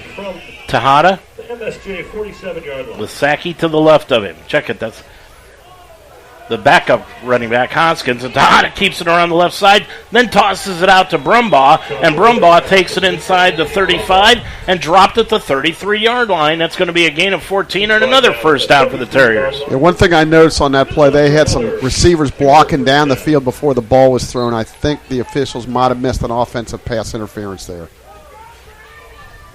Now they've got places to go, people to see. Yeah. Miles to drive. 13 minutes to go in the ball game. We'll get some scores here at the next break. With it, Tejada drops straight back, rolls away from the rush, out to the right-hand side, tucks it under, inside the 30, 25, cuts to the sideline, 20, and he's run out of bounds at the 17-yard line. That'll be a gain of about 16 on the play and another first down for Hiram. They're finding something to do, finding an identity here for Hiram. They are. The quarterback's doing some nice things, and he got around a couple of our guys. And, they're going to walk away not feeling good they lost big, but, there's some positives they can build on. Hey, when you're kind of at rock bottom, you got to look for some positives, and I think they're going to take some positives out of this. I agree. With it, Tejada. Ball at the 18-yard line, first and 10, and he'll hand it off, and it goes to Hoskins, and Hoskins takes it to the 15. And they'll spot him inside the 15 at about the 14. So that's a gain of another 4 yards. Hoskins taking his time getting up. Tackle on the play by Ross Bays. We've called his name a couple of times today. Yeah, he's done a nice job. We're kind of 12 minutes to go, and kind of in that period of just like kind of let's get it over with, but yet these guys want to play and show what they can do. The first half seemed like it took forever, Chuck. Yeah. The second half is breezing. Don't jinx it. Tejada with Hoskins. Fake handoff. Tejada keeps it around the left-hand side. Cuts it inside the 10. He's going to dive forward down to about the 8. Nice little run there by Tejada of 5. Yeah, I like what Tejada's doing. Again, we said early in the game he made some bad decisions, some bad throws, but he's going to be okay. He's from San Antonio, Texas, McCollum High School. Yeah. 5'10", 165 pounds. Home of the Spurs. 11:15 to go. Wondering how Hiram is getting all these players from out west. Hoskins now switches to the left-hand side. Tejada looks over to the sideline. Play clock down to 5. Now resets the offense. Down to 2. Gets the snap. Handoff Hoskins. Hoskins off right tackle. He takes it inside the 5. He'll be dropped at about the 3. Maybe the 2. Yeah, first and goal here. And you look at Hiram's roster, which I really didn't do before the game, but looking at the stats, we already talked about one kid coming in from Utah. Now you've got somebody from Texas, California. First and goal. Ball on the 2-yard line. Tejada off to Hoskins off the right side, and was it Hoskins or Tejada? Hoskins kept it, I believe. Hoskins kept it for the touchdown. So touchdown Hiram makes it 55-20. It's the most points they've scored in a game this year. Of course, they've only played 2. And coming in is Miller to attempt the extra point. Miller, the senior. He is from Monroe Falls, Stowe, Ohio, just a little north of Akron. Miller, ball is down, kick is up, and the kick is good. 10:25 left to go in the ball game. Your score, it's the Lions 55, Hiram 21 on UltimateSportsTalk.com. BSN Sports is the official athletic supplier of Mount St. Joseph University. If you need anything for your team, league, or complex, contact Scott Lawson of BSN Sports today. BSN Sports is the largest local sporting goods provider in town. They manufacture bleachers, benches, netting, foul poles, padding, goalposts, sleds, football dummies, and screens. And if it has to do with your athletic complex, gyms, courts, weight rooms, baseball and football fields, track and field, or outfitting your teams, call BSN Sports today. Scott Lawson, 513-702-5646. Every day is a great day at the Wishbone Tavern in the Delhi Plaza. The Wishbone Tavern still serves the best wings and burgers in town, but now they offer brunch on Saturday and Sunday starting at 10 a.m. And for your next event, use the Wishbone Tavern's party room, capable of holding up to 60 people. Contact Nicole for a reservation. With a menu full of fresh ingredients, hand-breaded appetizers, and a relaxed family-type atmosphere, your good time will begin when you walk in the door. The Wishbone Tavern in the Delhi Plaza, a proud member of the community, open Monday through Friday at 11, Saturday and Sunday at 10. Miller will kick it off for Hiram as they are down on the scoreboard now, 55-21, 10:25 remaining. Chuck will take a look at some top 25 scores coming up after this kickoff. And the kickoff by Miller, high end-over-end kick that is taken in by one of the upbacks. That's Luke Valerio. Valerio is going to cut it to the 50, 45, 40. Cuts inside to the 35. There's a flag down all the way back to the 40-yard line. Yeah, this is coming back. Yeah, it's going to all go for naught. Really good return, though. Nice to see that. Valerio, a wide receiver from Fisher, Indiana. Freshman, 5'10", 147. Boy, this freshman class is showing. Yeah, well, I tell you, Dave, going into next year, we lose a lot of guys on offense, so these guys are probably going to be playing meaningful minutes next year. While the referees sort this out, let me give you some scores. Georgia, 45, Ball State, nothing. Ohio State, 35, Youngstown State, 7. Penn State 49, Delaware 7. Notre Dame, that game is now back in. They're leading NC State 10-0. Baylor 13, Utah 6. Kansas State 28, Troy 10. Colorado and Deion Sanders 23, Nebraska 7. Clemson 7-0. And the Mount women continue in the first set against Concordia. They won 25-19, and they lead 4-2 in the second. 10:15 to go in this ball game. 55-21. Prather, the quarterback. And fake handoff, throws it out into the flat, incomplete. We have got wholesale substitutions. That was Noah Harville, the intended receiver from Murfreesboro, Tennessee. Yeah, that went through his hands. That's got to be caught. So I'm sure he feels like, my opportunity. I dropped the ball, but he'll get another one. He'll catch the next one. That's what we always used to say. Get the next one. You know, I keep kidding. It's the I-75 corridor that the Mount recruits at. Hiram, it looks like they're going down I-80. Second down, 10 yards to go. Handoff right up the middle to the 40, out to the 43-yard line on a nice run, quick running by Johnny Reger. It's a good run. He popped it. The umpire got hit there, and he got knocked down too. So nice run, nice hole by the offensive line there. Reger going semi-home next week to Buchanan, Michigan, is where he's from. First down, gain of 11. Reger in the backfield. Prather throws out to the left sideline, complete at midfield, and dropped right there is Miki Jean-Baptiste from Kissimmee, Florida.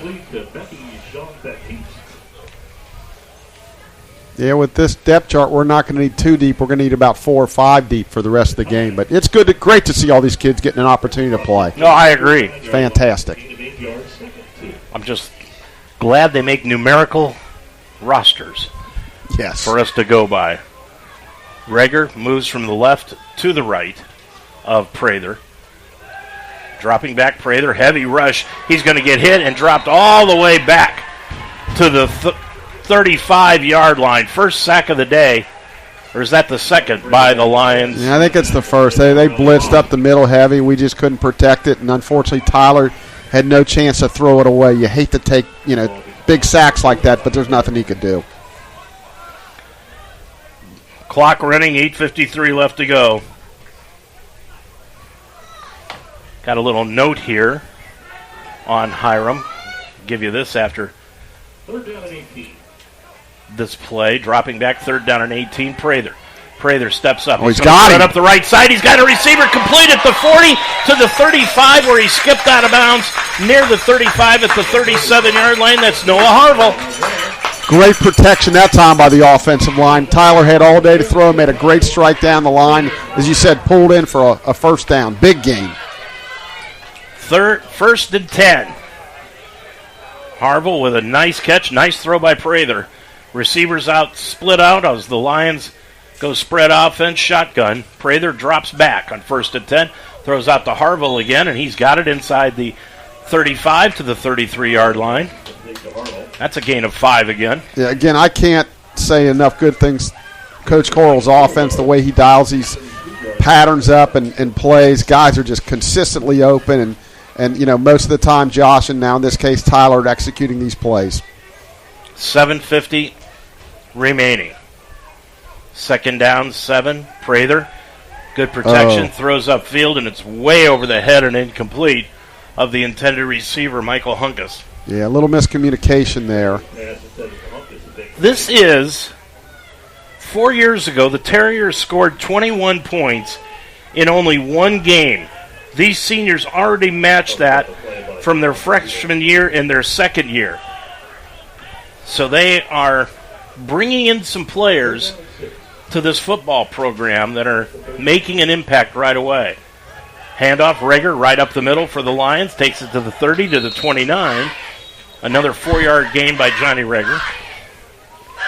Be about 4th and 2, Dave.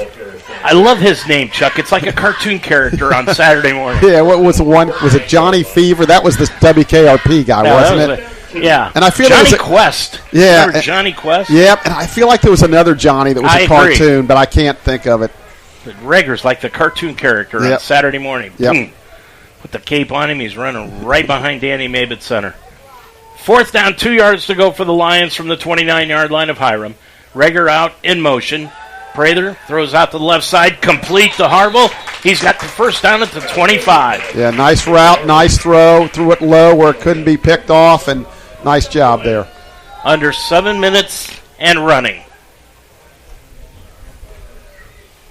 55-21 the Mount. This has been easy, but a lot better game than I actually thought it might be. Prather dropping back, looks to his left. He's going to throw out to the left, and it's complete to Joe Key inside the 15. Nope, now they're going to come in and say it hit the ground.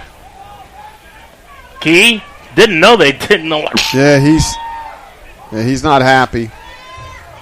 I mean, neither is the coaching staff of the Lions, and they're looking at the back judge like, what were you looking at? Key thought it was a completion, and now slow getting back to the line. He's had a nice game. He has. Second down 10. Now there's a hold up here. No, there's no instant replay, so I don't know what. Even though, that's coming to Division III at somewhere down the road.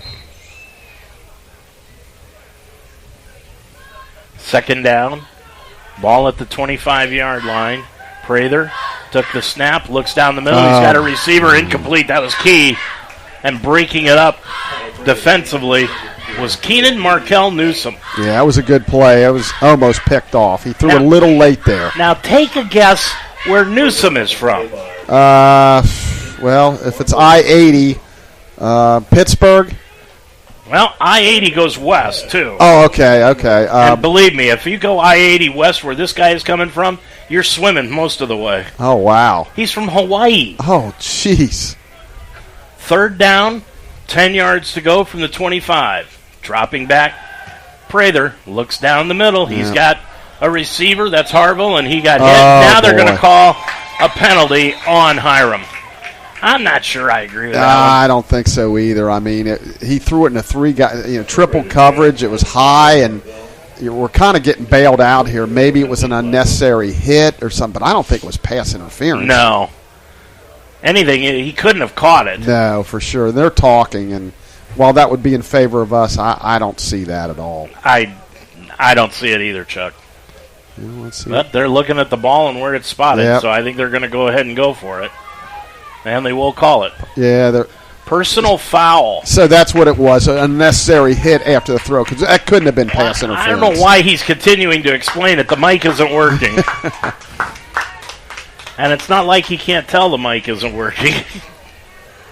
Yeah, he would know by now. But, yeah, that makes a little more sense. I didn't really see a blatant personal foul there, but take it down inside the 15 to about the 13. Let's see Rieger run the ball a little bit here. There you go. Rieger off the right side, right up the middle. That's inside the 10. Look at that. To the 5, spins to the 4. That's great running, Dave. He's running with purpose. He sure is. Let's run the ball in here. Look at these guys hurrying up and getting to the line of scrimmage. They want a chance to score here. 6 minutes and running left to go. Hand off Rieger off the left tackle, down to the 2, to the 1. He'll be brought down right there inside the 2-yard line. Yeah, it's good running, but really nice job by the offensive line opening up them holes. He's got some nice holes to run through. 5:59 remaining.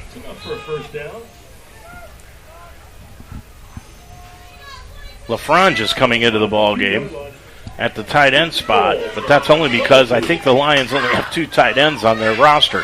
Yeah, left tackle Nathan Bieber's been opening up some nice holes over there. 5:50 remaining. Prather with Rieger.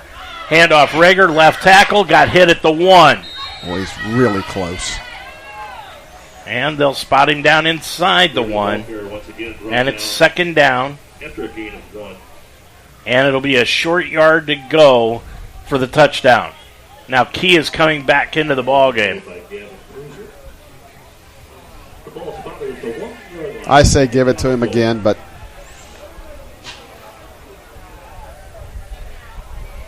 I agree. Let's see what happens here. 5:10 and running, taking their time. They're down under 10 seconds, so they better get the play off. Prather, second down, goal to go. Ball at the 1. Low snap. Handoff Rieger into the touchdown, Lions!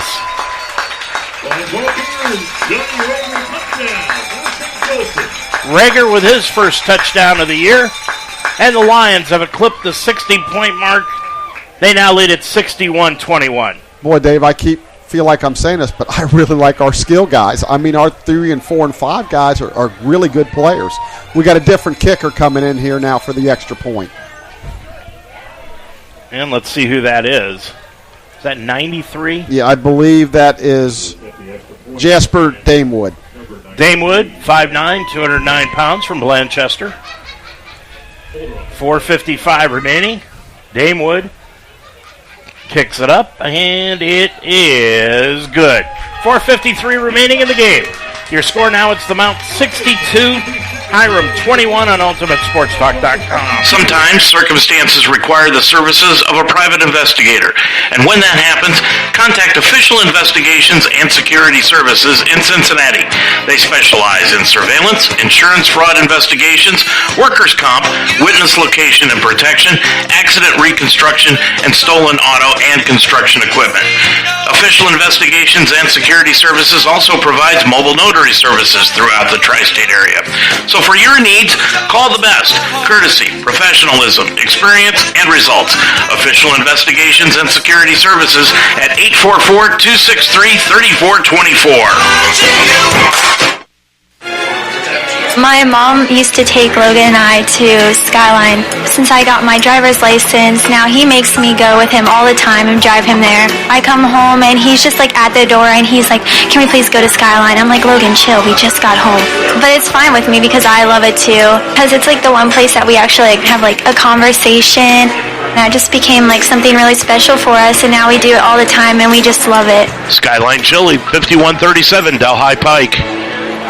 Dave Mitchell, Chuck Murray right back here at Schuler Field, where the Lions lead at 62-21 this afternoon over the Hiram Terriers. Chuck, just looking at this very quickly. 8, 12, 13 different receivers have caught a pass here today for the Lions. As a coach, you got to be ecstatic over that. Lions kicking it off. It'll hit at about the 10, 5, and bounce into the end zone for a touchback. A, you're spreading the ball around. B, a lot of guys are playing, which means C, you're probably winning big. 294 yards in passing yardage today. Rushing yardage, 186, which is a lot better than what we had last week against Baldwin Wallace. For sure. And you know, actually, I think if we would have went more to the running game, and I'm not criticizing, we're a passing team, I think we could have ran it close to 300 yards. Total offense for the Lions, 480 yards on 80 plays in this game. Hiram, 75 plays, 350 yards of total offense. I think my Coleraine math would mean that's 6 yards a play for the Lions. 480 divided by 80, right? 6 times 8 is 48, I think. So yeah, that's pretty good. The improvement that Hiram has made from first game to second game is tremendous. Just 136 yards in total offense last week against Heidelberg. Looks like they got a new quarterback in here. And we'll get who that is in just a second. The new quarterback coming in for Hiram as he throws an incomplete pass is Jaden Jennings. He's a southpaw, it looks like. Southpaw junior. 6'4", 245 pounds. Boy, he's a big quarterback. He looks more like an offensive lineman than a quarterback. I was going to say a linebacker playing quarterback. Yeah. That pass was incomplete. Second down, 10 yards to go. And the handoff goes right up the middle and dropped down at about the 28-yard line is that was Isaac Cervantes. Cervantes from San Diego, California. Yeah. I'm leaving the beautiful weather of San Diego, California, the beaches and everything else for the summers of Hiram, Ohio. Dropping back, Jennings looks upfield, rolls out to his left now, tucks it under. He's got it at the 30, across the 30, out to the 33-yard line. Well, I'll tell you, when he hits you, he hits you. You're not kidding, boy. He's like a fullback back there. I assume they're going to go for it here, fourth and less than a yard. Yeah, I mean, what do you got to lose? Got it out to the 34-yard line. Heck, I just let him run it again. Yeah, I just put him under center and let him go. Nobody goes under center anymore. It's crazy, isn't it? It is. 4th down and a yard. You're starting 6 yards away, and the Lions jumped, and that'll give. That's what they Hiram wanted. a first down. What? Well, it was fun. Actually, we could have gotten back, but then Hiram jumped, and now let's see what they're going to call. I think you've got to make the call against the Mount. You do. Yeah. 3:28. We'll never know if they were going to run a play. They were doing the old try to get them offsides, and it worked. So that should really never happen on. That'll give Hiram the first down. My old middle school coach used to say, "You watch the ball." Encouragement penalty called on the Lions. 5-yard penalty. Moves the ball to the 44-yard line. 3:28 remaining. Next week, Hope. 1 o'clock kickoff. 12:30 with the pregame show. Chuck and I will have it for you. First down 10 from the 39. Jennings drops back. He's going to throw the ball. It's going to be almost intercepted. The Lions had it right in their pocket and couldn't come down with it. That was Austin Adams. Dave, that was another pick six. Boy, he knows it too. He's like, right in my hands. He's holding his helmet like, that was my time to shine. The freshman from Lancaster, Kentucky will never have an easier one. Yeah, that was a pick six. Second down, 10 yards to go from the 39. Jennings with the RPO, hands it off right up along the right-hand side and dropped for a 2-yard loss is Cervantes. Back to the 37-yard line. That was Cole Grigsby. Nice play by Cole. Got off his block and made the solo tackle. 3 minutes to go in the ball game. Clock continues to run. Lions will go 2-0 for the second consecutive year. And they've won 12 consecutive regular season games. Dropping back Jennings. Rolls out to the left now. Gets his balance. Throws it upfield. And he's got a receiver. It's complete at the 30, 25, 20. Dropped right down at the 20-yard line. And that is Jarius Green, who's still into the ball game. Yeah, we called him in the first half. Nice play there. He rolled out to his left. There was a lot of pressure and made a nice throw on the run. Jennings now gets them up to the line of scrimmage. 2:20 to go in the ball game. He's got Cervantes to his right. Handoff Cervantes off right tackle inside the 15 to the 14. Yeah, what you want to try to do if you can, you want to force the left-handed quarterback right if you can, because it's a lot easier throw rolling to your strong side. But he made a nice play on that previous play. Second down, 4 yards to go after the gain of 6. Yeah, we're under 2 minutes, Dave. Second down and 4 for the Terriers. Jennings drops back. Got Cervantes on his right, ball in the middle of the field.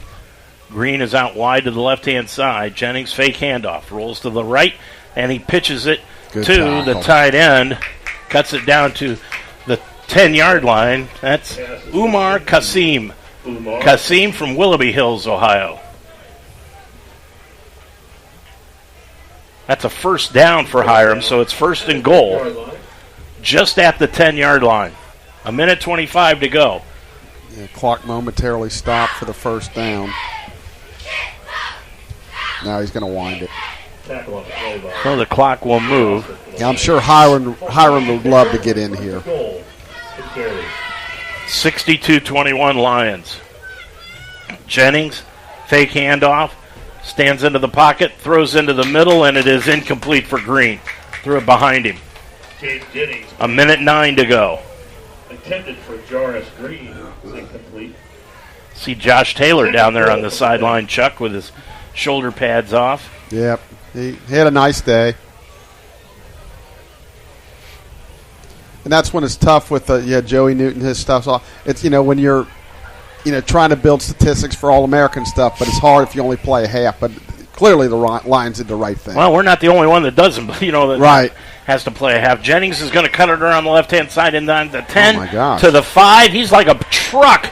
Gets it inside the 5 to the 3 to the 2. And the entire Mount defense -1 it took to take him down near the 2-yard line, Chuck. I think they may have found their next fullback. Boy, he's a load to bring down. He's only a junior. Yeah, I would think about maybe giving him the ball out of the eye from, especially in short yardage situations. Well, you wonder if they just don't go back to the I formation, put him in front of the running back, and see what he can do, or tight end. I think that's what's going to happen right here. Third down and goal, from the one. He's going to keep it himself. Off the right side. Is he in? No, he's just shy of the goal line. But they're going to call timeout. One more play, and they want to get in. 21.8 seconds to go. No, they didn't call timeout, so it's running. So they're going to hurry up and try to get one last play. I'm surprised they don't call a timeout. Yeah. Fourth down, goal to go. Same Jennings play. took the snap around the right side. He's going to get hit behind the line, and he's not going to make it into the end zone. Lions defense holds, and that will turn the ball over to the Mountain with 8 seconds to go in the game. You know, it really didn't make a difference, but, I mean, I'm running that guy straight ahead. Why would you run him wide? Just get him straight ahead. It'd be tough to bring down. But either way, nice stand by the Lions defense. Good win today. Going to go 2-0 again, like you said, for the second year in a row. Good feeling. Nice home opener. This will be the 12th regular season game that the Lions have won over the last 2 years. So I guess we got a new quarterback going to take the knee, or what was that? See, that coming in will be Ty Humphrey. Yep. Humphrey, the quarterback, 6 foot, 222, sophomore from Knoxville.